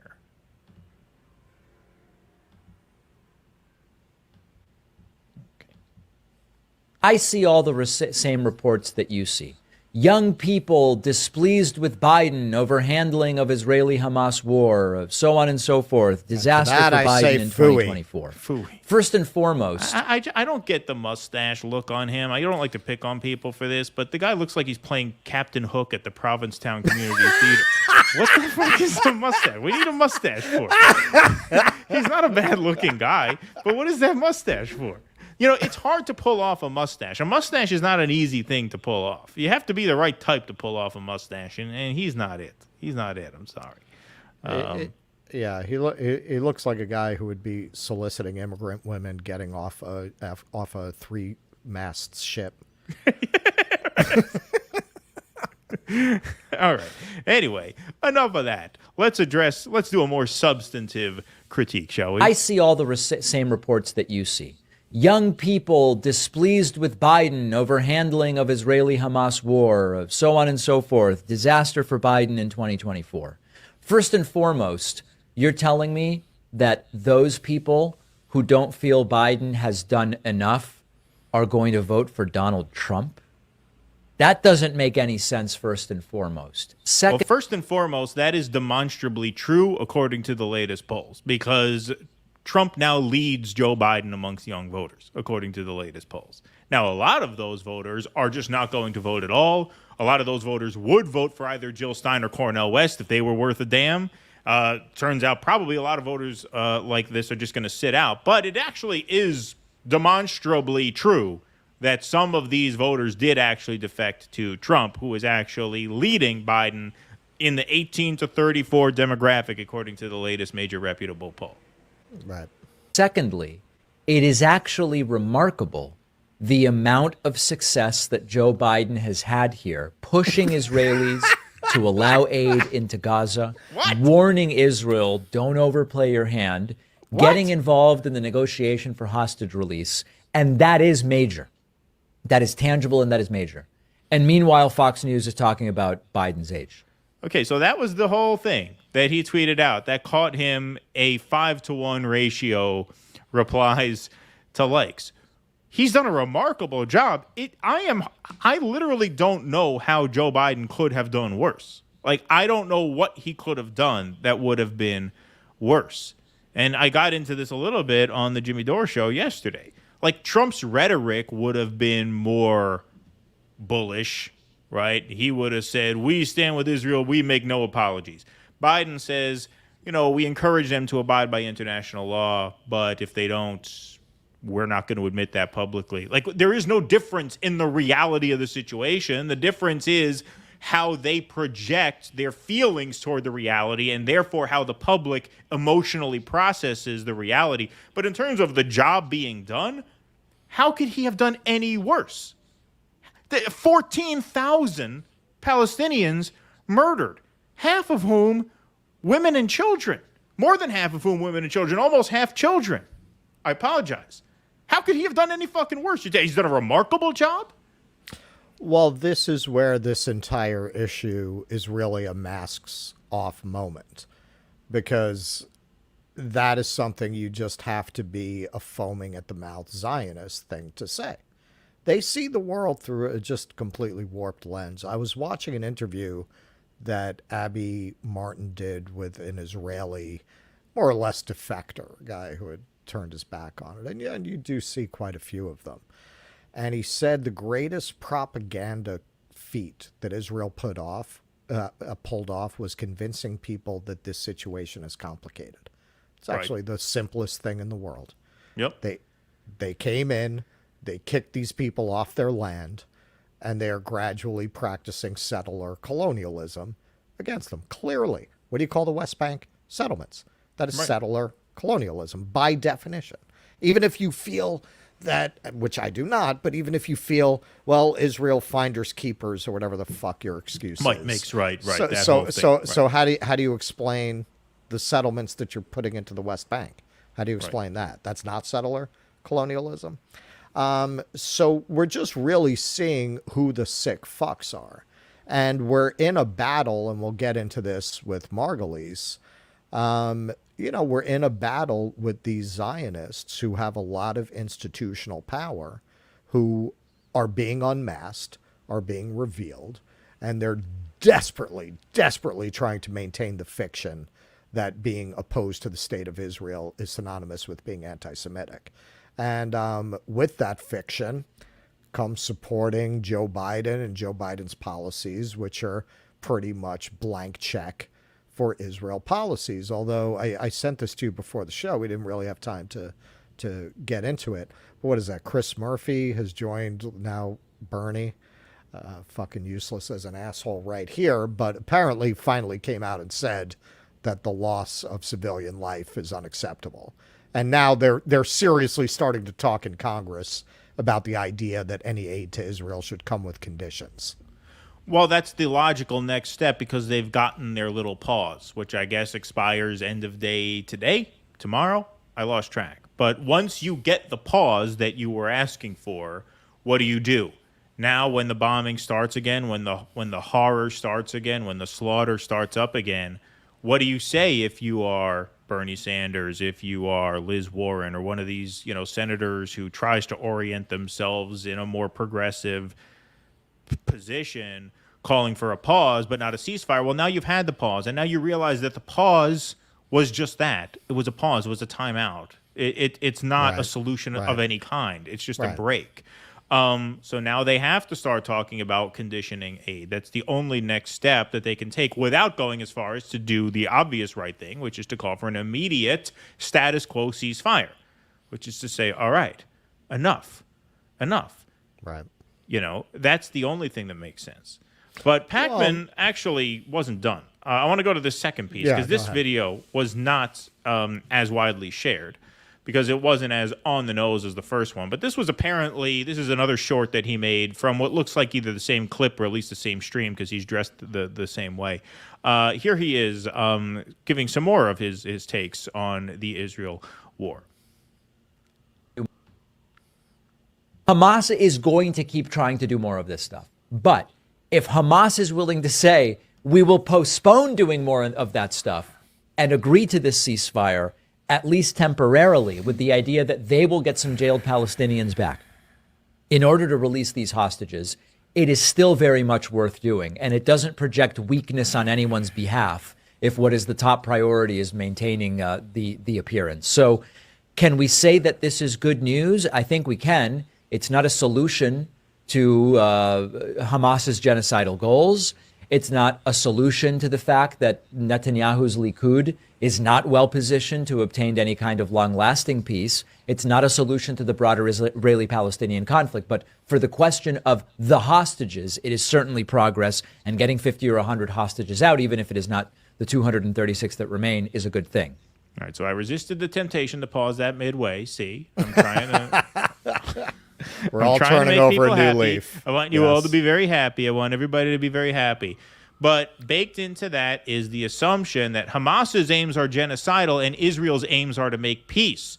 Right. Hamas is no closer to committing their genocidal aims, and Netanyahu's Likud is no closer to achieving a peace. He's acting as if the Netanyahu government wants peace. It's quite obvious that the Netanyahu government does not want peace. Now, I have to be clear. This is the new safe and effective line that we have to say. We do not condone any violence or any killing of anyone. But it is clear that the Netanyahu government wants to eradicate Gaza as an entity. They want to swallow the land that is Gaza, swallow whatever construction they may loosely call a state now that exists, and claim that for themselves. And so baked into that take two there is the assumption that Israel has the best intentions at heart and that it is only Hamas that wants war. Only Hamas that wants war and not Israel. So there you see where he's coming from. That's why that first take was so fucking dumb. Because you see now where he's coming from. He is assuming as a baseline that Israel actually wants a peaceful and just resolution, which of course, obviously, they do not. Well, that was something else very interesting that this guy said. I'm going to have to dig up that video so I can share it with people. It was really fascinating. He was being asked about the left wing in Israel. And he said there is no left wing. What we call the left wing are people who feel bad about what we're doing to the Palestinians. Right. That's what passes for liberal. That's what passes for left wing. Same thing here. It's what I say all the time. The difference between Democrats and Republicans is emotional processing of horror. Right. That's what he was saying. Because his take was, hey, this land was stolen from these people. Case closed. That's it. There is no moral right beyond that. But listening to Pacman and some of these other Zionist maniacs, this is the story I've heard from them my entire life. It really has not changed since I was a child. Israel only wants peace. The world's most moral army. On the other side, they won't say it this way if they are conscious of being called racist for it, but basically what they're saying is they're barbarians, they're animals. Right. And you can't make peace with them because they just won't have it. You know, they're just going to go berserk, right, at any attempt to make peace. We've tried so many times and they always betrayed us. We gave them so much land. And they're never satisfied. They won't be satisfied until we're gone. So we're with our backs against the wall. We're just forced into this position where we have to fight. There's no partner for peace. That's a phrase they use a lot. I've heard it my whole life, honestly. Right. We have no partner for peace. Right. And really, once you dig into this, anytime they've had a partner for peace, they sabotaged it because they never wanted peace. Because once there's peace, you have to give them a state. And once they have a state, they have standing. They have an army. They have diplomatic ties. They have economic ties. They have a seat at the UN. Israel, that is the last thing they want, is for the Palestinians to be empowered that way. Yeah, indeed. Indeed. Tom, thanks for the $4.99. The look back law was passed just so they could bring the suit against Trump. This is poetic justice and blowback. That is an interesting interpretation, yes. That is an interesting interpretation, although I do think that prison reform could be a significant part of it. That could be a way to, what did they say, make lemonade out of lemons, right? So thank you, Tom. Appreciate that. This was just a little play on words that I liked, so it's not a super chat, but it's a good chat. 7-Eleven was a part-time job. It's a good one. That was a good one. That Clever was clever. humor. That was very clever. I give a shout out to clever humor. We have the Tusker. best people. We have the best people. Smartest audience, greatest chat on YouTube and on Rumble, of course, bar none, no doubt about it. Tusker, thanks for the $5. Looking forward to the future where Western civilization is begging the underdeveloped third world to liberate them from their own AI overlords. Yeah, that could be where you're going. That could be where we're going, indeed. I saw a very funny meme of two human slaves being driven by robots saying, "I can't believe this all started with autocorrect." Yeah, right. Up the Reds. How are we going to get them to Pokemon Go to the polls? Yeah, maybe there will be some solution there. Maybe AI will have a solution there. Eric Husso, paint Pacman green. And he's Gumby. That's true. He does have a little bit of a Gumby look to him. He kind of does look like Gumby. I'm Gumby, damn it. Who remembers I won't that? say his name, but Russell, you may remember him. He's the guy who helped us when we filmed the Jose documentary. He did crew with us. He looks and sounds exactly like David Pakman. He's like a dead ringer. Dead ringer. His voice is exactly the same. I shouldn't say looks exactly like him, but we were talking about having him do some David Pakman having him play sketches. David Pakman. This is the perfect time now. It would be a perfect time now, actually. Yeah, you're right. Just give him like the craziest Just give him the craziest points. monologue to read. Exactly. All righty, folks. We will take some more Super Chats and Rumble Rants in a few minutes here. Here, we'll do this one here. What happens when AI watches the Terminator film? Yeah, I don't want to give it any ideas. That's true. Skynet seems to be on its way. All righty. Let's go to this one. That's a good point. I hadn't thought about that. That's true. That's true. It is a good point. They better not program it on that. Your move, creep. Exactly. Folks, let's hit that like button, everybody, and let's hit that subscribe button as well if you are not subscribed to either the YouTube or the Rumble channel. So obviously, David Pakman made reference to the release of hostages. Politico ran a very interesting article here. Biden admin officials see proof their strategy is working in hostage deal. Some Biden administration officials quietly say the hostage exchange agreement is the clearest signal yet that its strategy toward the Israel-Hamas war is working. Interesting interpretation. Under the breakthrough deal, 50 women and children will be released by Hamas in exchange for 150 Palestinian prisoners, women and teenagers held by Israelis. A 4 to 5 day pause would allow them a safer transfer and ease the delivery of life-saving aid to suffering Palestinians in Gaza. Amid so much wreckage and chaos, the hostage deal, which was finalized late Tuesday, might prove a rare bright spot in a dark time. 3 U.S. administration officials said there's no explicit victory lap to take, as around 200 hostages will stay behind in Hamas's grasp, and it would be uncouth to celebrate any win after Hamas killed 1,200 people on October 7th, leading Israel to forcefully respond with a military campaign that Hamas-led health ministries claimed killed more than 13,000. I believe that claim is up over 14,000 by now. But all suggested President Joe Biden shouldn't shy away from what the policy has accomplished to date. It's vindication, said one of the officials early Tuesday before the deal was finalized, but there's more to do. The Biden administration insists that Israel has an obligation to defend itself, but should minimize civilian harm in the process. Over recent weeks, the U.S. worked to get 100 aid trucks a day into Gaza from Egypt and is in touch with humanitarian groups on how to further alleviate the suffering of Palestinians in the enclave. Now, watch how they bury the lead here. But the administration remains wary about Netanyahu's endgame and seeming lack of a plan for what to do once Hamas is defeated. There was no sense that the pause would turn into a lengthier ceasefire, a senior administration official said, and there was some concern, listen to this sentence, and there was some concern in the administration about an unintended consequence of the pause, that it would allow journalists broader access to Gaza and the opportunity to further illuminate the devastation there and turn public opinion on Israel. That's a hell of a sentence to place midway through an article with a headline that makes no reference to that whatsoever. So what they are writing here in this piece, which, like I said, you can see the headline there, no mention of that at all, that it was a widespread concern inside the Biden administration that a pause in violence would make it safe enough for journalists to go and report on the situation on the ground in Gaza. So part of the reason why you didn't want to pause is because you didn't want reporters to feel secure enough to go in there and get the word out about what it's like in Gaza? Because that seems like an awfully consequential bit of news to bury halfway into an article like that. Yeah, sometimes these scumbags, because they live in this bubble where they only talk to each other, every now and then they tell the truth by accident because they're so sociopathic, they don't realize that it makes them look bad. Yeah, that's what it seems to me. Like they thought that was just filler. Right.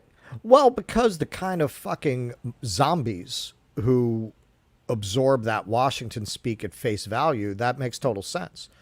It's optics, right? They're talking about optics. Of course. You want the optics to be good. You don't want to wound the president, and those morons who vote, they might misinterpret the situation because they're not adults. They don't know real politics. They don't know that this is what happens in war, and Israel has to defend itself, right? Like you can't show them that because they'll misinterpret it as a horrific crime against humanity. Right. They might think about it that way or something.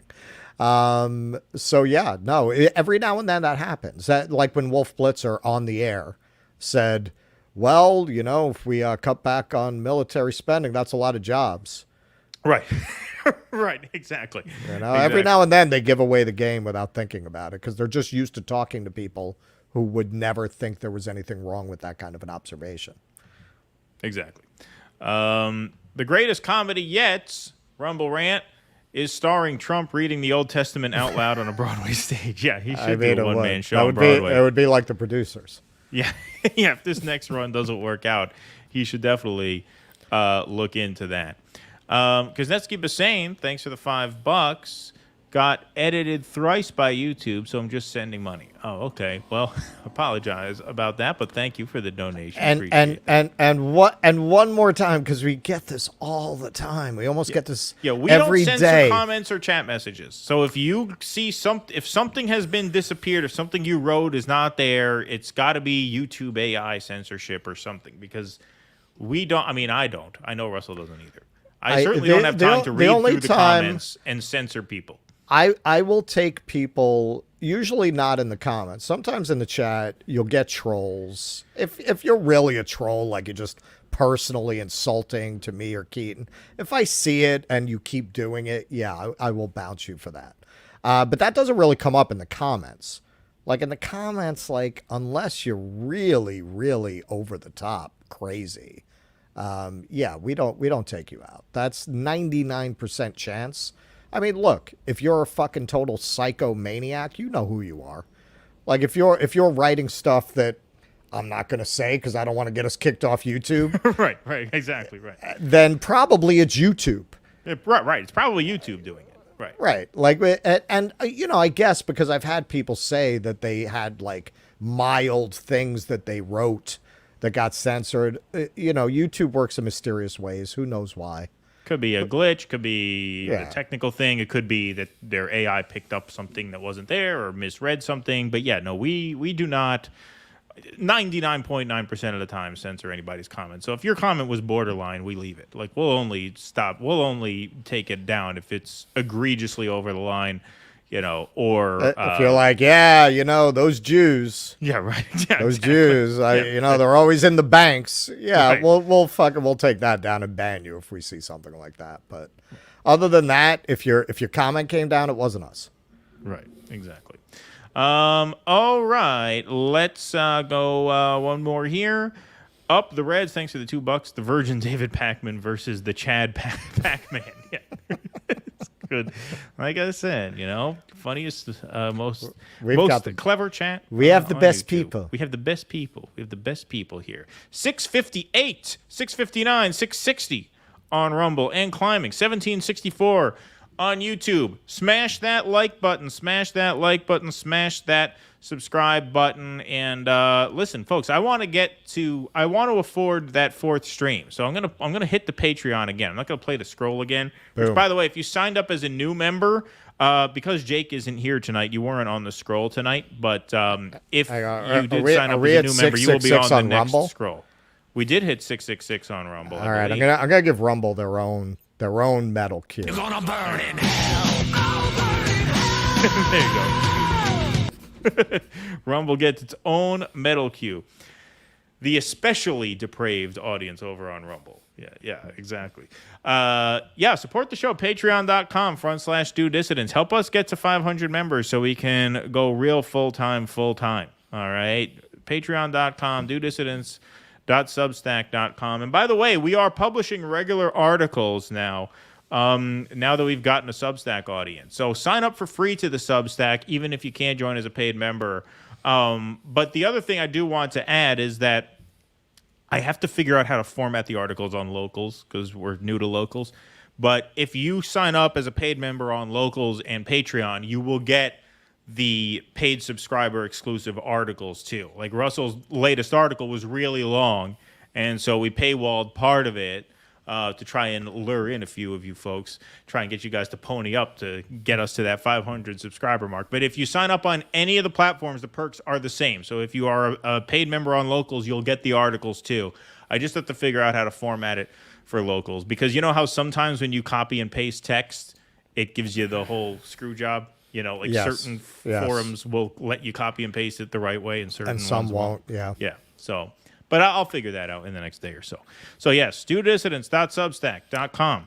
We are writing .locals.com and go to Patreon. Yes. We are back to writing at a very regular clip. We've already published like 3 articles in the last articles in the past week. Yeah. Well, that was our first thing, folks. We started this out basically as a blog. And so that was, I mean, writing was my first love. It was the first thing I knew I was good at. I didn't really think I was particularly good at this. Apparently, some people think we are, so that's wonderful. But writing was the first thing I really felt confident morons. doing. That's nice. It's nice, lovely thing to say to the audience. Writing was really the first thing I felt like I was good at, and Russell's a great writer too. That's how we met. We met shit posting online, and I thought Russell's shit posts were very well written. So yeah, we're very excited to be men of letters again, because we had to take quite a long break because we didn't have a big enough Substack audience, and Elon throttled the Substack link. So for a while, it just didn't make sense to write. But now, even if we can't share them properly, we still get like 1,000 reads on an article based on our Substack audience. So it's worth it. I mean, hey, 1,000 people, that's worth doing. Well, I have some time this week. These articles, at least I'm gonna turn mine. Not the Margulies, it wouldn't work, but I'll turn them into video essays. So the Frankenstein one, I'll do like a shit post, basically, of the Frankenstein one. All right, cool. Yeah, we got CFCU 1993. Keaton, great job on JD. I couldn't agree more about Piers Morgan. It's funny. I'll ask Jimmy if it's okay to play this. I'm sure it will be, because I recorded it all for the live stream, the ending of that segment, which kind of ended as a blooper. I'll ask if it's cool if I play that for you guys. I'm sure it is. I don't think he'll mind, but I'll check with him first. Because that was pretty funny. But thank you. Yeah, that segment, if you notice, the clip version's only 3 minutes. I think we were supposed to have more of a back and forth, but I think he kind of took my take as an invitation to leave it at that. But thank you. Appreciate it. It was a good take. Yeah, I mean, he's a fucking fake. I mean, Piers Morgan, he's a fake. You know what turned me on to the fact that he's a fucking fake, that he was so indignant, and I mentioned this, I believe, in the answer. After the Queen died, he was so offended and indignant at anyone who didn't show the proper respect and reverence to the Queen. Even people from, like, colonized populations. Like, you expect them to fucking grieve with you over the fucking Queen? Like, are you serious? That says Western chauvinist, right? I mean, that's a Western chauvinist. So, I mean, Norm was very moved by his reaction to... that was funny. To, what's her name? Susan Boyle. Norm was very impressed that Piers Morgan defended Susan Boyle when people started bullying her over her looks. I mean, for anyone who did not see that interview, apparently Norm, has highbrow as he is, he lives in Coney Island. When I suggested that maybe he might like the Warriors, he treated me like a cold beet soup that had been in the refrigerator for 3 weeks. Right. But that man apparently is a fan of Britain's Got Talent. Apparently saw the episode where Susan Boyle first gained fame and notoriety with her legendary performance, and he was very impressed with Piers Morgan's facial expressions. You could see how moved he was. Yeah. Indeed. All right. Zaldivar, thanks for the $2. No ceasefire soon. Neighbors may intervene on Israel. Well, that's what we've been saying, that, that might be one way how this escalates. It's interesting because Iran, if one gets a sense, if it were up to them, World War III would have started already. And they did call in the regional leaders to a meeting, and the rest of them were not on board. Yeah. And by the way, just one note. we say all the time, Zionism is not Judaism. So I get what you're doing there with the menorah emoji, but let's keep it with the Israel flag just to not confuse people. All right. Yeah, careful with that. We're not anti-Hanukkah. Right, exactly. Little constructive criticism there, but thank you. Because that's what you're saying. Should be coming up. We're such bad Jews. You have any it's got to idea be when coming that up is? soon. Right. It's got to be soon, right? It's a couple weeks. That's like just to let the Gentiles know. Hanukkah is a very minor holiday on the Jewish calendar. They made it a much bigger deal so that the Jewish children would be seduced away by Christmas. Right. Like, that's not a major holiday for Jews. Right. No, it's not. Kuznetsky was saying, thanks to the $4.99, YouTube Skynet did not allow bombing and refugee camp. Well, they allowed it this time. That's weird. I mean, a refugee camp. Wow, that's how you know something was afoot. Thank you, Kuznetsky. SnorkY2K, thank you for the $2. Skynet is a student info management system, K through 12. Putz the Mouse. I don't know what this is. Is Russell an SMF? What does that mean? I guess we're going to have to go to the Urban Dictionary. Yeah. Don't say anything too crazy. Counting on you. SMF meaning? Well, it couldn't be system management facility. No. No, I suppose not. Standard messaging format. Oh, slang, internet slang. So much fun? Okay. Right. Yes. Well, he is so much fun. Yes. I mean, it couldn't be an invitation to sit on your face, right? I don't. The acronym commonly used on Twitter and Instagram meaning "sit on my face." Damn, girl, that booty. SMF. Yeah, I don't think that was it. We just don't know. You're gonna have to give us more money so that we can find out what you meant by that. Indeed. Anyone in the chat know? Anyone? Yeah, anybody in the chat? Sorry, just copying and pasting some smug rumble. mofo. That's not a bad guess. Maybe. Stud muffin Fuker. Yeah, maybe. Yeah. All right. Interesting. All right. Let's go on to our penultimate segment of the evening, our second to final segment of the evening.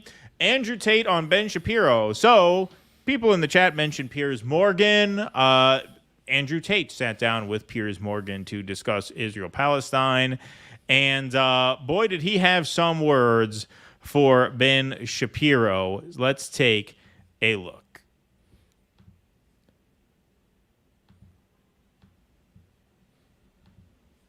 So Ben is a warmonger. Ben has been wrong on basically every single issue you can name. He was with you with the vaccine and every other war. Ben is always calling for other people's young men to go and die in some war. He seems to love it. I don't know if he has short man syndrome, but he's always behind his desk calling about how important it is that big, strong men like me go and die. I resent that as a short man. And the reason he tweeted that and said that is because when Hamas and Israel, very early in the conflict, I think it was 3 days in, were discussing possible peace talks, he tweeted, no, absolutely not, fuck them, kill them all. And I said, Ben, as a man who's done his own fighting, because I've had a life of pain and violence, listen to me. Peace is always worth a conversation. What I said is that we should always be prepared to at least discuss peace. He, because he's a warmonger, said, no, peace is not worth a conversation. You're this, you're that, da-da. Because he's always sitting behind his desk. He must have a booster chair, and he's always running his mouth trying to invoke violence and call for war. And I find it kind of hypocritical because a man who's so small he would die if he was slapped on the street, sitting behind a desk and screaming for other people to be annihilated, I think is kind of, it's worse than hypocritical. It's insane. I believe if he was sitting here listening to this, he would say that what he's screaming for is for Jewish people in Israel to defend themselves. And he's a Jewish man. All Ben does is call for war. And I agree. Defending yourself. That's not all he does. That's all he does. Calling for war and defending yourself is very different than genocide. And then, exactly. Like hey, who's this guy? You know, we haven't had many kind words to say about Andrew Tate. I probably still don't about the man himself. But this is not self-defense. Even this fucking guy. Even this guy with a testosterone level of 3,851 is saying there's a difference between self-defense and genocide. That's obvious to even this guy. And Piers Morgan can't see that. And, I mean, Shapiro is just a die-in-the-wool fucking Zionist ideologue. But what don't you understand about it that this guy understands? There's a difference between self-defense and wiping people out. It's hard out here for a pimp. Yeah. No, look, Andrew Tate, as well as many others who have been unpersoned or non-personed or portrayed as the worst threat to Western civilization, most of these guys are certainly no worse than the people who have prominent, respected positions in society. And very often they will say red pill stuff like this. And if you're keeping score, clearly that's the issue with them. It is not that they are this unconscionable danger to society. It is that they're a danger to the establishment. And that does not mean I'm a fan. I've heard some things he has said about women that is genuinely misogynistic. But I've also heard him say things about war, about society, about the establishment that are dead on. My argument with a lot of the culture war kind of stuff, for as long as we've had the show, has been, if you don't want to empower guys like this, you had better find an argument that is as compelling as this one. Or you had better argue this in cases like this, because otherwise you're leaving the field to Andrew Tate. You're leaving the field in some areas to a Ron DeSantis. You're leaving the field to people that you don't want in charge. But in the end, if you are just absolutely diametrically opposed to everything that the public believes in and thinks is right, well, they're going to turn to whoever sounds like they're more aligned with them, and that's going to mean people like Andrew Tate. Well, the other thing, too, is that there are people in good standing with the establishment whose views on matters of war and peace are pro-establishment, who also say deeply misogynistic things, but who don't get canceled over it. And that is an excellent point, too. That's what I mean. That's not the issue. The issue is this, not right. that. It's not that it's not real. It's just that that's not their issue with him. But they pretend that it is in order to shut them up about things like this, to try to get them to platform, to try to get them in jail. Like, honestly, when you look at the tactics they've used on Andrew Tate, we don't know if he's guilty. From what I've seen, it doesn't really make a lot of sense what he's accused of. It just doesn't really track. The guy's offering a frickin' $1 million to X. Did he really need to be pimping? Like, why would he do that? Why would he risk his freedom that way? So that doesn't really add up for me. And I guess it's being investigated. But when you look at the way they go after every single person who threatens the establishment this way, Donald Trump, Andrew Tate, Russell Brand, and look, Joe Biden has been more credibly accused of sexual assault than any of them. And he's the president. He's the president that all of these shitlibs want to defend. So what is it really about? Clearly, it's not about that, whether it's true or whether it's not true. That's not what you really care about, because you don't care about that with people who don't threaten your authority. Said, overall, most of Ben's worldviews and mine probably align. We don't align on the religious sect, we don't rely on the religious points, fine. But our overall worldviews about how society should function probably align on many of the key issues. I don't have a beef with Ben, and I don't watch his show, and I have no idea what he talks about a lot of the time. But what I do know is that every time I turn it on, he's calling for someone else's son to go and die in a ditch somewhere for his interests. And I don't like people who are not advocates for peace. Blessed are the peacemakers, said Candace, who is far more intelligent than Ben will ever be. And she is completely right. That was 5 he Corinthians, replied blessed that are the peacemakers. rhetoric, starting an argument with me, when I said we should talk about peace. I say we should talk about peace. He calls for the death of civilians, and somehow we're asking why my point of view is seen as abstract. It's insane. Why can't we all just sit down and say the fighting must end? Why can't we do that? Why can't we sit and say, nobody should be dying, let's stop using the most advanced military weaponry on the planet to blow the limbs off children? Why can't we say that without being deemed some kind of terrorist sympathizer or anti-Semite? It's insanity. Trump came along and didn't start a single war. He's the only one who didn't. And they're going to come along him and make him a bad guy. When a new president comes in, it's just endless war and death and killing. Have you seen a dead body, Piers? Have you seen people lose a fucking limb? It's disgusting. I know what's happening over there. Have you seen that? I don't need to tell you about the parts of my history that I'm not prepared to share, Piers. Yeah, But let me tell you, I said it to Ben. I said people who've done their own fighting and seen their own violence and have seen people bleed out in the street from a stab wound are not going to be so smart and so quick to sit behind a desk and call for the death of innocent people. It's disgusting what's happening. I don't want anyone to die on either side. And when I come along as a peacemaker and say, this is insane, because he's a warmonger, because he has chosen blinkers and sees one side of the argument and refuses to accept the humanity of Palestinians, he says I'm a bad person for calling for peace. Well, you know why? You know why? All right, for $64,000, folks, what is Piers Morgan going to say now? What do you think he's going to say? Let's get our guesses in. Let's register our guesses in the chat. Here we go. Because you'll probably listen to this interview and say, this guy can't even describe Hamas as terrorists. Oh, that was my guess. That was my Who could guess. have seen that one coming? What a surprise. What a surprise. That's this guy's only answer. It's his only question. This guy never asks any other questions besides that. That's the only thing he has. Do you condemn Hamas? That's it. That's it.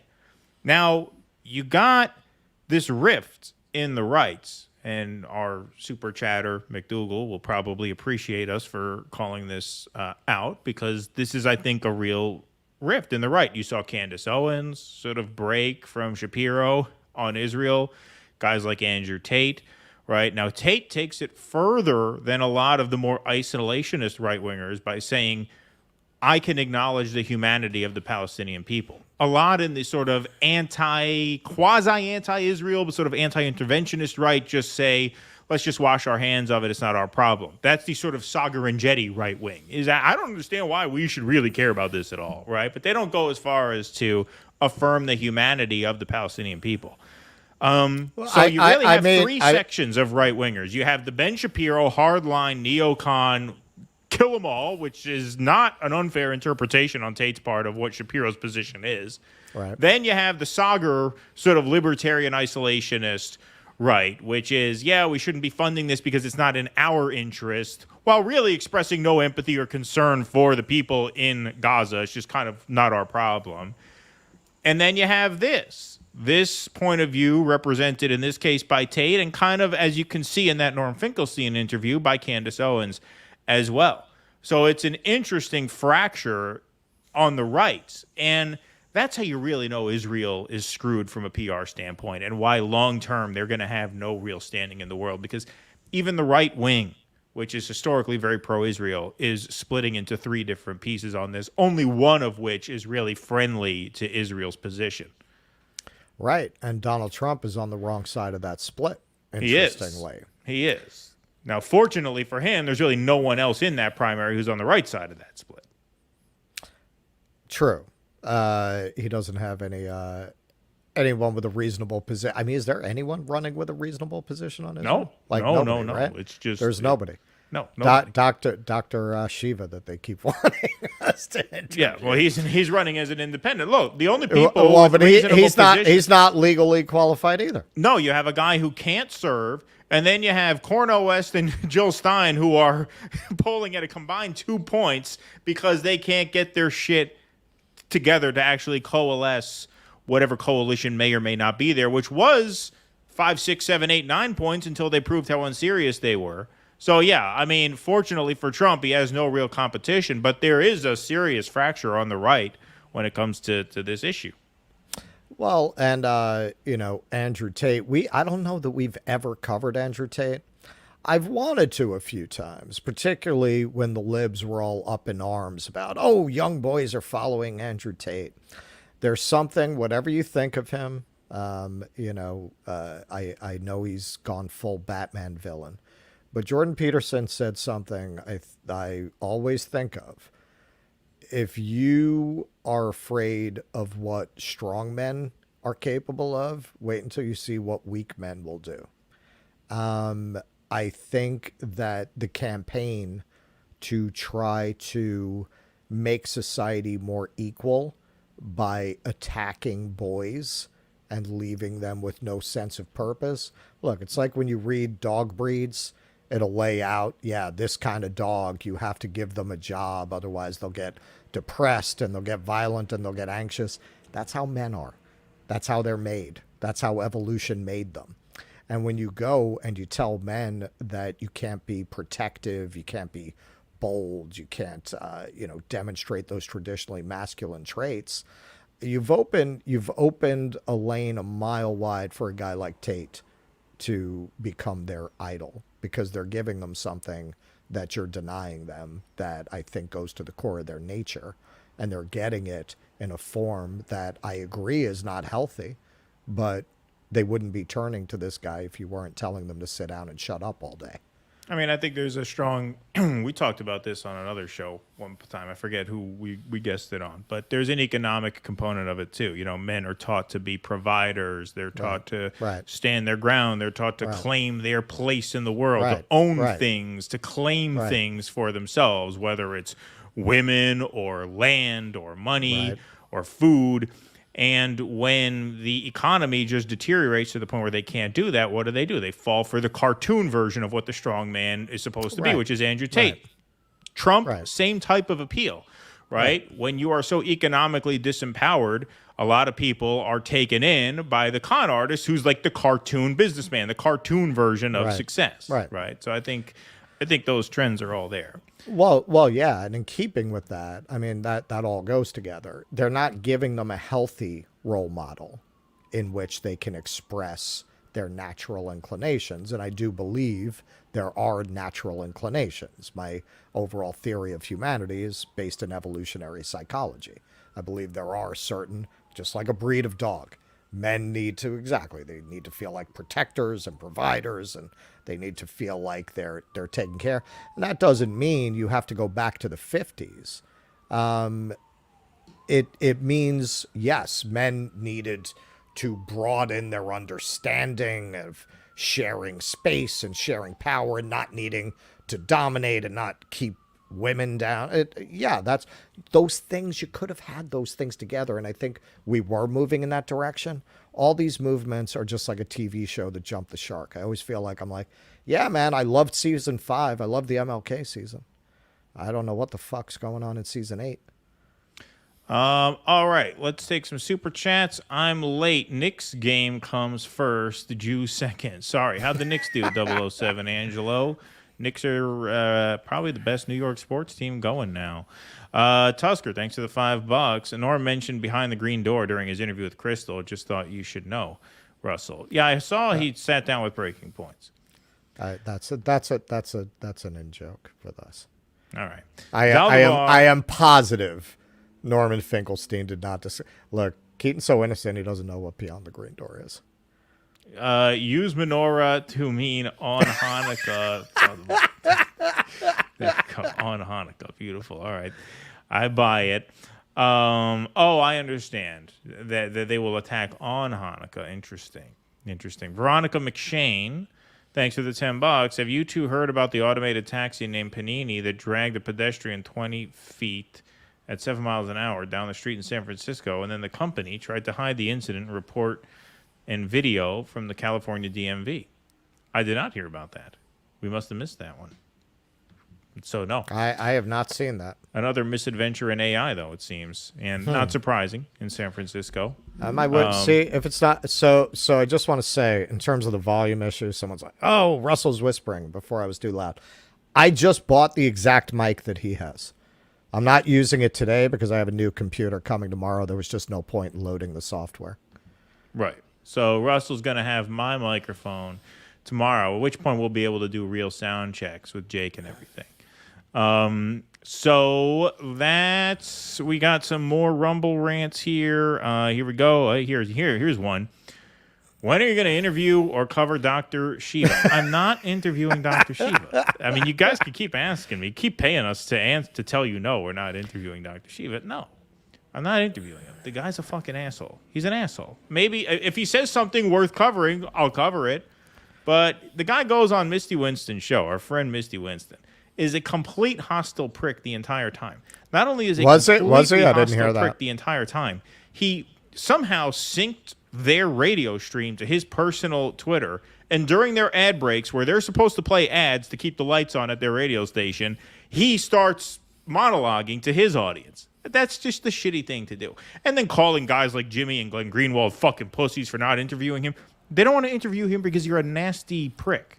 That's why. All right? So, no, I'm not interviewing Dr. Shiva once again. Sorry, it's not happening. I apologize for that, but thank you for the question. And please don't anybody waste any more money asking us to interview Dr. Shiva. If you're going to give us some money to ask us questions, make them more interesting, okay? I think you guys are great. There you go. That's a productive use of a Rumble rant, of a super chat. If the Kardashians took the side of the Palestinians, they would have had a state by now. According to my wife, I swear I don't watch that show. Please don't judge me. LOL. Yeah. I don't judge you at all. I believe you. Thank you for that. My ex-wife watched that show, and I did judge her, hence ex-wife. Moral of the story, don't judge. Was that it? Was that the straw that broke the camel's back? No, you know what? We hated each other's taste in TV so much that we had to get headphones. Because she couldn't stand what I watched, and I couldn't stand. She liked to watch Friends, Sex you're and the very City. sensitive to content. I'm not really sensitive to content. Like when Russell was over at my house for Thanksgiving, my kids were watching children's cartoons, and he couldn't get over how bad they were. He's like, how do you live here with the cartoons on that are so terrible? I said, oh, well, I got other shit to do while the cartoons are on. I don't pay attention to it. I block it out. Yeah, no, I can't. No, you're right. I'm very sensitive to those things. That would be like for everything that you go through raising kids, that would be the hardest part for me. Honestly, it would be the hardest part, like that constant, because they'll watch the same thing like 10 times. Right. In a day. They do. No, I know kids do that. They all do that. They all do that. It would drive me batshit. Like I would be one of those fathers who puts the kids in therapy for life because I won't leave the den. Right. That's their memory. My dad, he never wanted to talk to me. It was just he would close that door and I wouldn't see him all day. They wouldn't talk to me at dinner. I'd be one of those, man, because I'd be like, all right, you shut the fucking TV and read a book. God damn it. If you want me to talk to you, read The Count of Monte Cristo. I want to report on my desk tomorrow. Exactly. All right, folks, one more segment tonight. We're going a little bit long tonight, although we're making pretty good time, but we haven't been on in 5 days, so we had a lot to catch up on. And don't forget, folks, after the show tonight, go to rumble.com/DueDissidents and join us for our after-party Q&A over on Rumble, where patrons and paid members can call in and everybody else can submit questions in the chat. So we will see you all there fairly shortly. But we got one more segment left to do. Folks, if you are not subscribed to our Substack, please do, because Russell published this article here, Juliana Margulies, peer pressures friends into supporting ethnic cleansing. So this was a deconstruction of her op-ed published in the USA Today, in which she expressed her profound disappointment at her non-Jewish friends for not sticking up for her and her rich Jewish friends to provide emotional support through Israel's genocidal campaign in Gaza. But she didn't stop there.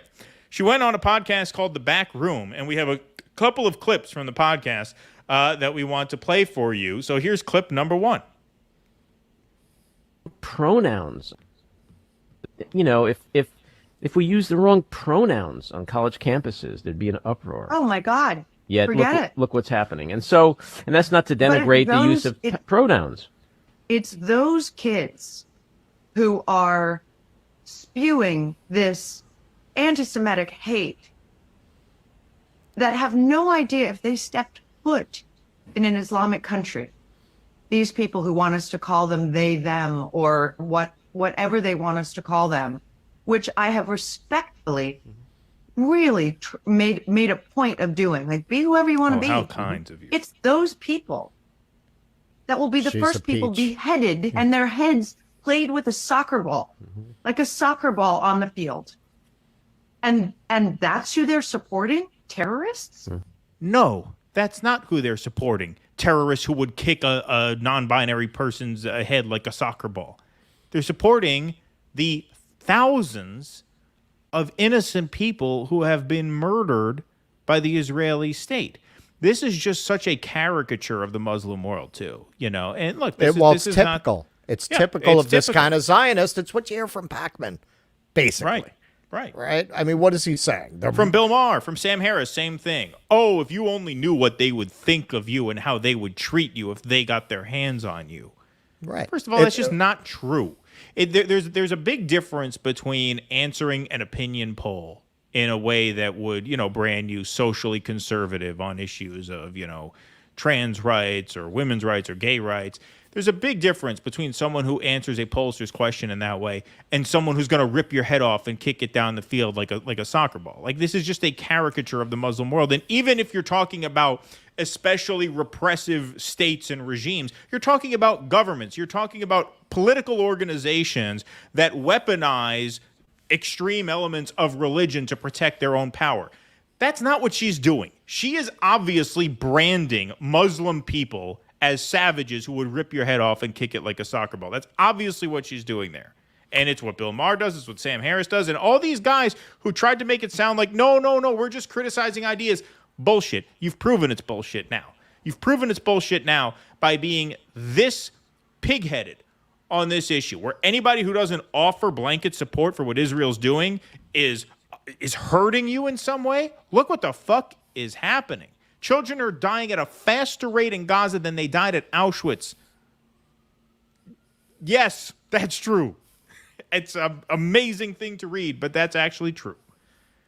Yeah, and asshole, there was a very strong secular leftist political movement throughout the Arab world. There were leftist political parties all over the Arab world. We didn't want that. The United States didn't want that. The United States wanted Muslim fundamentalists that would give them an excuse to bomb the hell out of them. They didn't want independent, democratic, left-oriented countries that would seize their own resources and kick out the Westerners. This is a result of our manipulation of the region, as is the very existence of the state of Israel, which, as RFK described it, it's our aircraft carrier, right? Exactly. To keep all of these people in that state. So if you have religious fundamentalists overrepresented in the Muslim world, well, that's because of the direction we pushed the history of those countries in. It didn't have to be that way.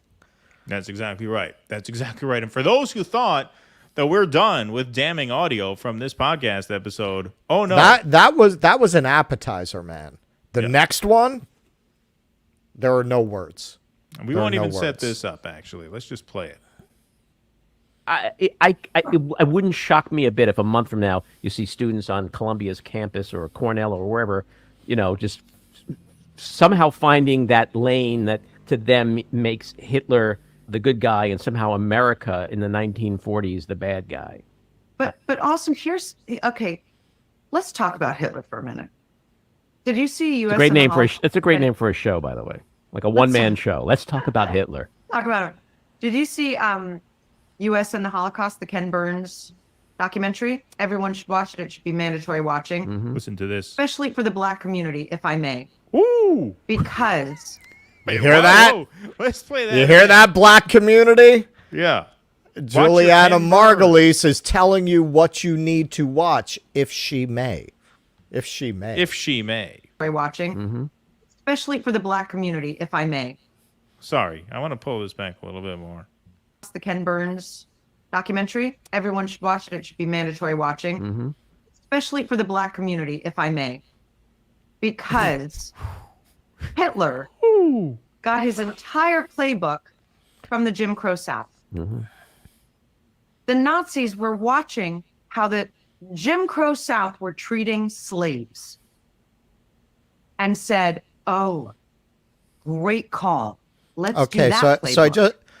I just want to point out what a completely uneducated fucking moron Juliana Margulies is.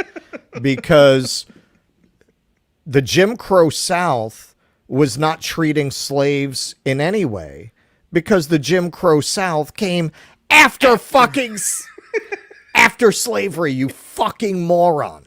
You fucking moron. So I have not seen the documentary she's talking about. I've read a lot about the Third Reich. I mean, would Hitler have perhaps at some point looked at the history of race in the South and taken some inspiration from it? Maybe, but you know whose portrait he had behind his desk? Most people don't know this. I think you know this, Keith. Henry Ford. Henry Ford. Henry Ford, his real inspiration, the reason the genocide was so orderly, so automated, so precise, was he was trying to simulate Henry Ford's assembly line techniques, and that was how he thought society should be organized. So, yeah, I mean, you're a crazy racist psychopath. I'm sure he did look at some point at the Jim Crow South, but to say that that's what the Nazi state was built on is fucking nonsense. Yep. What we'll do to the Jews, which is also why in the civil rights movement, the Jews were the ones that walked side by side with only the blacks Jews to only fight for their rights. Nobody because else. They know. And now the black community isn't embracing us. Oh, the and black saying, community we stand owes with us. you the way you stood with us. Oh, we stood with you during your civil rights struggle. So you're not going to stand with us as what? As the Israeli state genocides a population of imprisoned brown people? It's so fucking sick. And the whole thing, okay, we stood with you. Who's this we? There were some Jews who did. Not all. I'm not saying there were more racists in the Jewish community, but I don't think less. Yeah, like there were some Jewish civil rights leaders. There were a lot of WASPy civil rights leaders. Like, what are you talking about? Like the whole Jewish community came out? It really? Like my grandfather who used to threaten my grandmother by saying he was going to drive through the Schwarza neighborhood, which for any of you who don't know, that's Yiddish for black. They were not marching with the black people. So what, the entire Jewish community came out and they were doing that? And what about other communities that were marching with black people? A lot of communities were marching with black people at that time. So to claim that as something, the entire Jewish community was out supporting black people, and exactly, now you have to support a genocide? Even if that were true, yeah. Even if the Jews even if that were true. unique in having black people's back during the civil rights struggle, that doesn't obligate black people now to stand side by side with Israel as they commit war crime after war crime in broad daylight against the people of Gaza, who I would suspect a lot of black people who have studied the liberation struggle of black people probably feel a lot more sympathetic to the Palestinians than the Israelis in this example.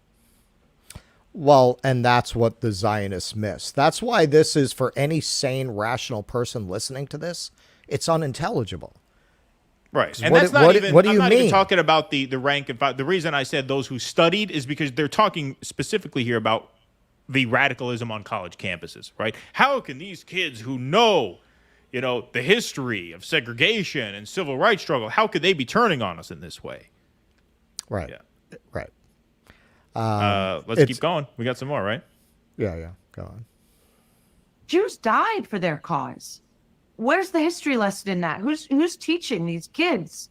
Because the fact that the entire black community isn't standing with us, to me, says either they just don't know, or they've been brainwashed to hate Jews. But when you've been marginalized so much as a community, the way I feel we have, isn't that when you step up? So well, I think I think you're right. I think the brainwashing is that there's this narrative that's been created that Jews are the oppressor, Jews are genocidal. When have we ever oppressed? Ever? You can use the argument. Now? Yeah, now? Try now? Right now? Try right now? I mean, it's just it makes me blow a blood vessel listening to her, man. It is just the level of ignorance, and this is happening, frankly. And as a Jewish person, I hate to see it. It's an embarrassment to anybody from that community. How people like her, like Michael Rappaport, like Pacman with his Harvard letter. There have been some black people who have responded directly to this and to Rappaport on TikTok saying, hey, leave us out of it, man. Like, why every time you want to make a point, you try to compare your thing to our thing? That's not our thing. We're not obligated to you. It's really a disgusting tactic to use, but I haven't heard anybody. I mean, Rappaport was pretty bad. I think a lot of people saw that video that he put out saying if it had been 20 if there were black hostages, they there's nobody would be calling for a ceasefire. I would argue this is marginally worse because it's much worse because it's saying to black people they owe us something. You owe us because we were there for you. Unquestioningly support us. Even if it betrays your morals, although in her defense, I don't think she's even capable of seeing it that way.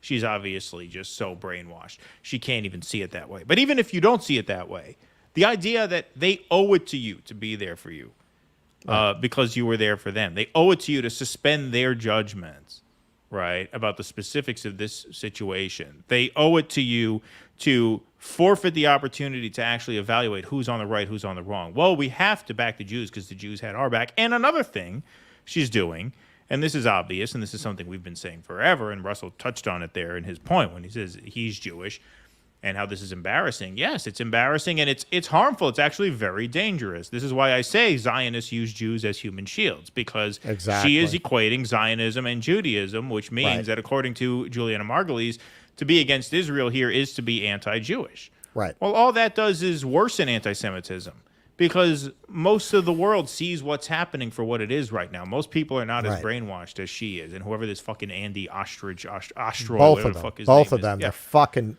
disgusting people. Yeah. Like this entire thing. Like I don't know whether to put it this way. I guess I have to say, I'd recommend it if you want to take a deep dive into how these people think, because they are both just pure maniacal Zionists, both of them. The things they say are just crazy. Throughout, I told Keaton when I was trying to figure out what parts to focus on, it was hard to figure out because I'm taking notes on timestamps, and every 2 minutes I'm pausing it because I'm like, yeah, you could do a segment on that, the whole thing. Like, really, we could sit here for 3 hours playing it and pausing it. Yep. Argument for Israel.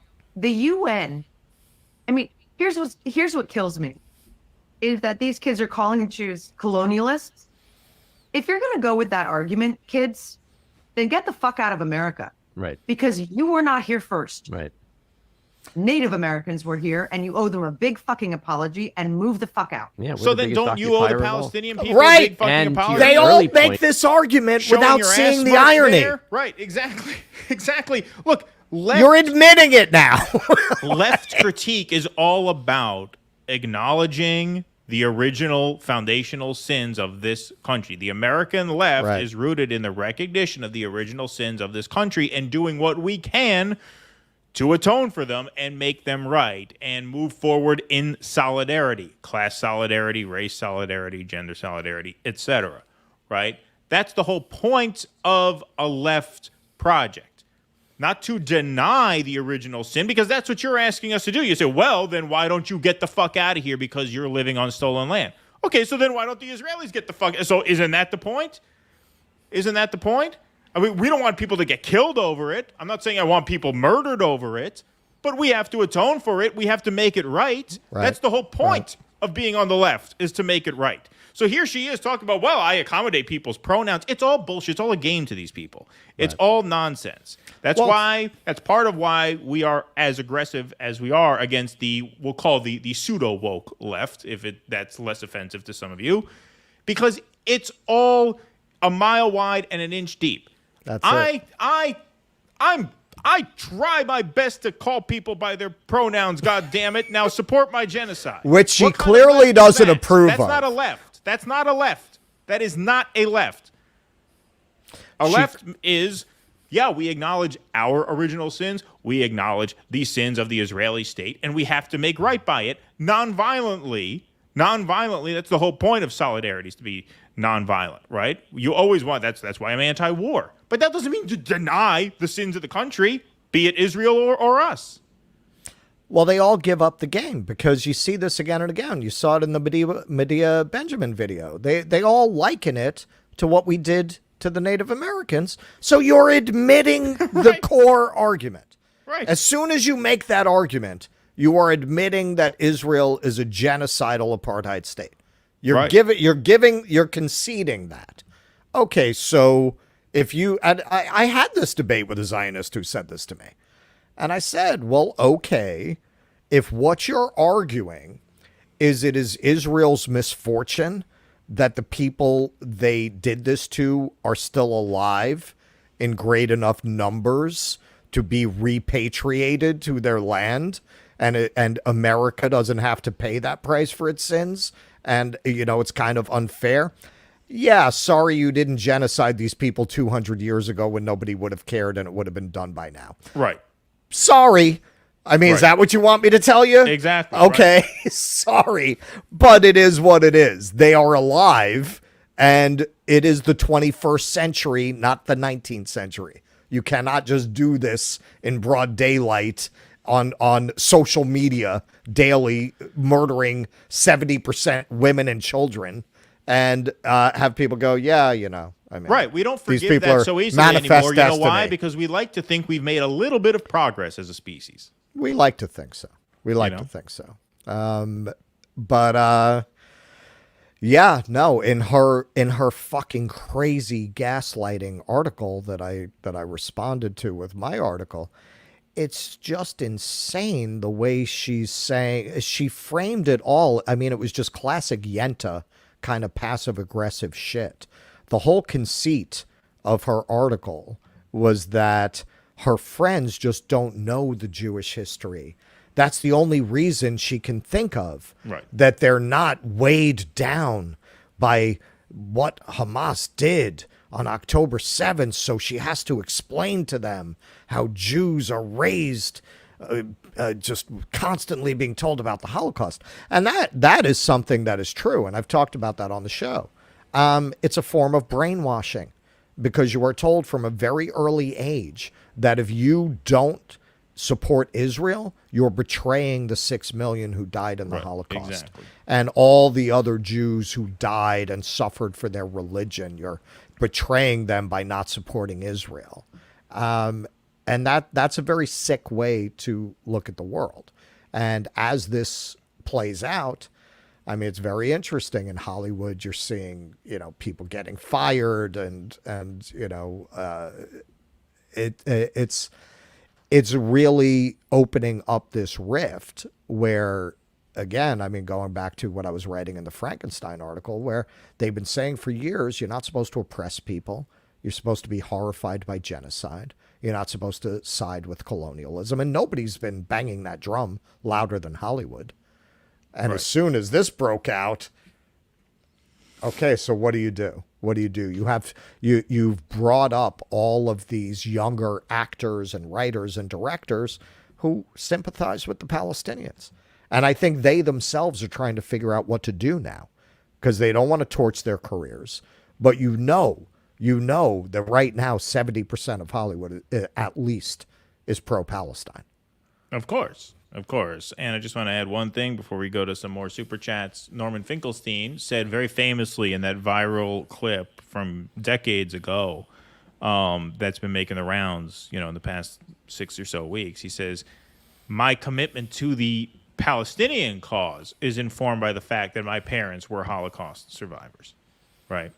All right. Let's go to some Rumble rants, take some Super Chats, and then we are going to wrap up post-show Q&A over on Rumble, everybody. So if you're not subscribed on Rumble, go to rumble.com/do dissidents and sign up over there.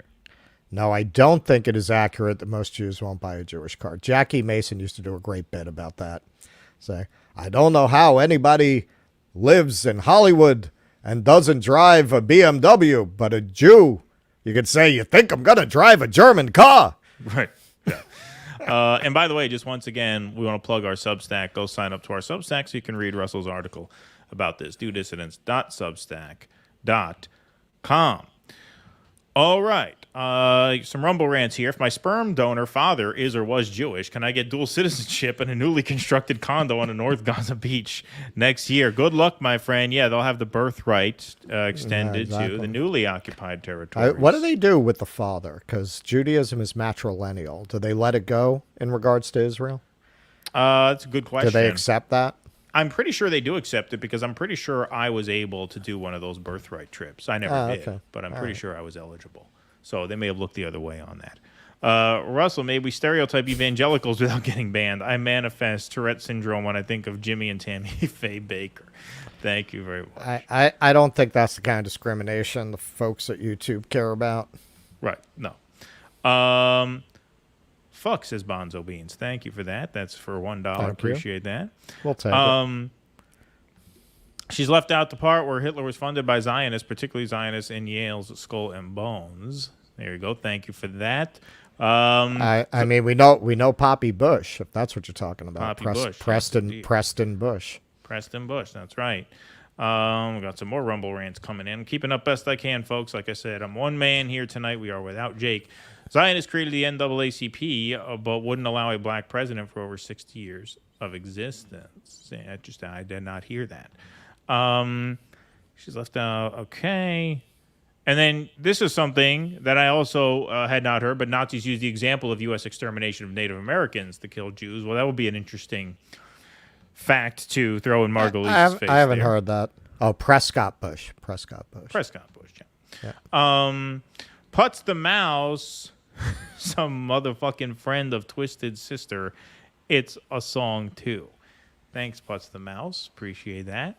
McDougal, here's McDougal. Are you going to call in, McDougal, later? You got the link. You're patron now. Trump will reread 2 Corinthians over Christmas and get on the ride of the Israel-Palestine. His instinct. I don't know what that means. I know what AF means, but I don't know what INS. Yeah, but I don't know what INS stands for. And has an axe to grind with Bibi. He does have an axe. Yeah, he does have an axe to grind with Bibi. That's true. Whether that's enough to get him on the right side of this, it's up to you, McDougal. You got to convince him. We're counting on you, my friend. Can't you interview Melvin Fartwink before Shiva? Put Melvin Fartwink on the list. ZX82, thanks for the $2.99 in those combined super stickers. Appreciate that, my friend. SB, thanks to the $5. Tate, Hinkle, and Jake Shields are taking away young right-wingers now from Israel. It's hard for serious Christians to support Israel. See a bunch of crazy atheists. You know, that's actually a very good point. That, Hinkle, especially Jake Shields, I think, has a much more sort of MAGA audience. Hinkle's kind of more mixed. But Shields for sure has a more right-wing audience. And the fact that those accounts have gone as viral as they have, and the fact that they haven't been turned off, which I'm honestly, knock on wood, surprised and thankful for, I think it could be onto something. So good comment. Well, you know what? This is something I'm starting to understand more because I always knew that Israelis tend to be secular, more so than American Jews. And I never understood that. Now I understand it. This was a political nationalist movement that in many ways is frowned upon by the religion. Right. By people who really adhere to the religion, they would not approve of what the Zionists did.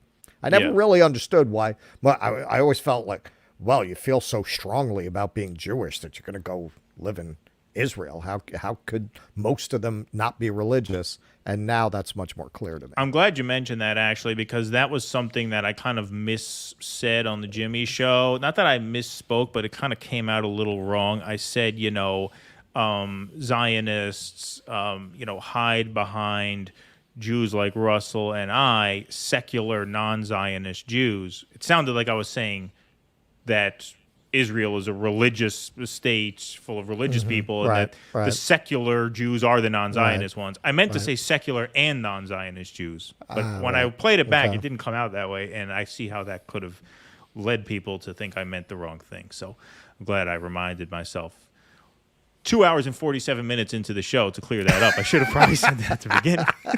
But for You probably those should of have you- opened with Yeah, that. probably yeah. should have opened with that, actually. But better late than never, I suppose.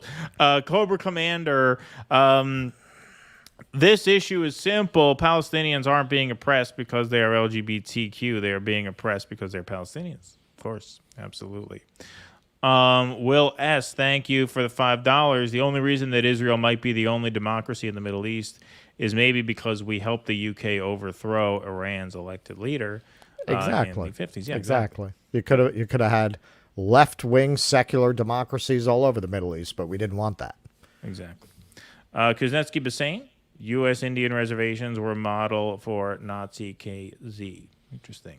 Black Freud, thanks for the $2. Nobody wrote her a script. So, yeah, well, there you go. That's what I always say about That's actors. what Russell always man. says. You're speaking his language right there, my friend. He knows. He's okay. he's a psychologist. He knows how to speak That's my right. language. That is right. He's like the Hannibal Lecter of due dissidence. This guy. Rumble rant. To work for Ford Motor Company under Henry Ford, employees had to forfeit personal privacy as Ford's toadies would do random checkups outside work to ensure they are in compliance with Christian law. Any outlook that paints human beings as being inherently less than based on superficialities is wrong when used to justify mass murder as pure evil. Sorry, go ahead. Yeah, Ford used to distribute copies of the Protocols of the Elders of Zion to his that's right. dealerships. Yep. South Jersey guy. Oops. Sorry. There we go. Movie trivia quote. Dibbook Schmibbook, I said more ham. Russell named this cult comedy mockumentary from 1996. From 1996. A cult comedy mockumentary from 96. Hang on, man. Is that... Oh, God, what was the name of that movie? The Hebrew Hammer? Is that it? Is it the Hebrew Hammer? South Jersey guy. If you're still watching, that's Russell's guess. The Hebrew Hammer. I have never heard of that. That's my guess. It might be from a little later, but it might be from then. I don't know. Yassine Miller, thanks for the $10. People's ignorance does not even come from their education level. It does come from the lack of critical thinking, and that makes you guys independent journalists even more crucially important. Well, thank you. Appreciate that, Yassine. Thank you, Yassine. That's very kind of you to say.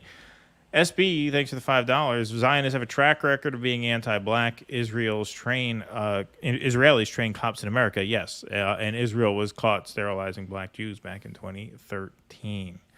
Okay, answer, Waiting for Guffman. Waiting for Guffman. Yeah, I know Waiting for Guffman. I didn't realize that was in the mid-90s, but I guess it was. Yeah, that's not... I'm much more familiar with Best in Show than with Waiting for Guffman. Best in Show is great. I mean, Waiting for Guffman, that's a theater mockumentary, so Right. It was good. Waiting for Guffman's great. It's a really like I and saw it funny movie. once, but I've seen Best in Show a few times. Yeah, Best in Show is great. Best in Show is really excellent, and I like The Mighty Wind too, which was the folk music. That's another one I saw once. I liked it. Yeah. No, Best in Show is see, I thought that was a little later. Okay, so the Hebrew Hammer, that was a pretty funny satire. It was basically a Jewish blaxploitation film. Okay. So it was pretty good. Yeah, Best in Show, the thing that made Best in Show so special, I mean, the characters were great, but it's about a dog shows. And I thought the thing that was really brilliant about that was the choice not to use like trained movie dogs. they just kind of, because the dogs were just so not into what was going on, which made it funnier because the characters were so obsessed with their dogs. Right. They really anthropomorphized their dogs. Right. And the dogs are just like chilling out, staring into space the whole time. Like, who the fuck are these weirdos? Yeah, Best in Show is amazing. Alrighty, folks, that wraps us up for this evening. We thank you guys all very, very much for being here. Big crowd in the YouTube chat, big crowd in the Rumble chat. We hope that Rumble chat gets even bigger because we do have our post-show Q&A, which is starting in just about 5 minutes. So head over there, rumble.com/do dissidents. If you're not joining us over on Rumble, try and support the show if you can at patreon.com/do dissidents. It really makes the show a lot easier to do. It makes the show possible. It makes it easier for us to expand and add our fourth stream per week. And so if you can support us there for as little as $5 a month, that is super, super helpful. South Jersey guy adds another Rumble rant. Russell was really smart to team up with someone lovable and attractive. Thank you, South Jersey guy. All right, so folks, I am one man tonight in terms of copying and pasting the Rumble question. So if you are not a patron or a paid subscriber and you want to get your question read, best way to do that tonight is to put $1 or $2 on it and make it a Rumble rant. I will try to field all questions, but given how fast that chat moves and given that I'm going to have to answer questions, I can't promise I will see them if they are not highlighted in the Rumble rants. Thank you, Zabina Ali, for the $5. Appreciate that. But if you really want to ask a question, but you can't spare $1 or $2, at Do Dissidents in front of your question, I will try my best to spot it. All right. So, folks, that is our show for the evening. If you want to call into our post-show Q&A, I see we got some callers filing in right now as we speak, so that is great. If not, we will see you back here Wednesday, 8 p.m. So if you're joining us on Rumble, rumble.com/do dissidents, that is where to go, and you will see this live stream first on the feed, top of the window. Otherwise, we will see you all back here Wednesday nights at 8 p.m. Eastern, whenever we see you again, be it in 5 minutes or in a few days. Be safe and be well, and thank you very much for this evening. And in honor of all those who have served, in honor of all those who have been served. I did not have sexual relations with that woman. Courage. Please clap.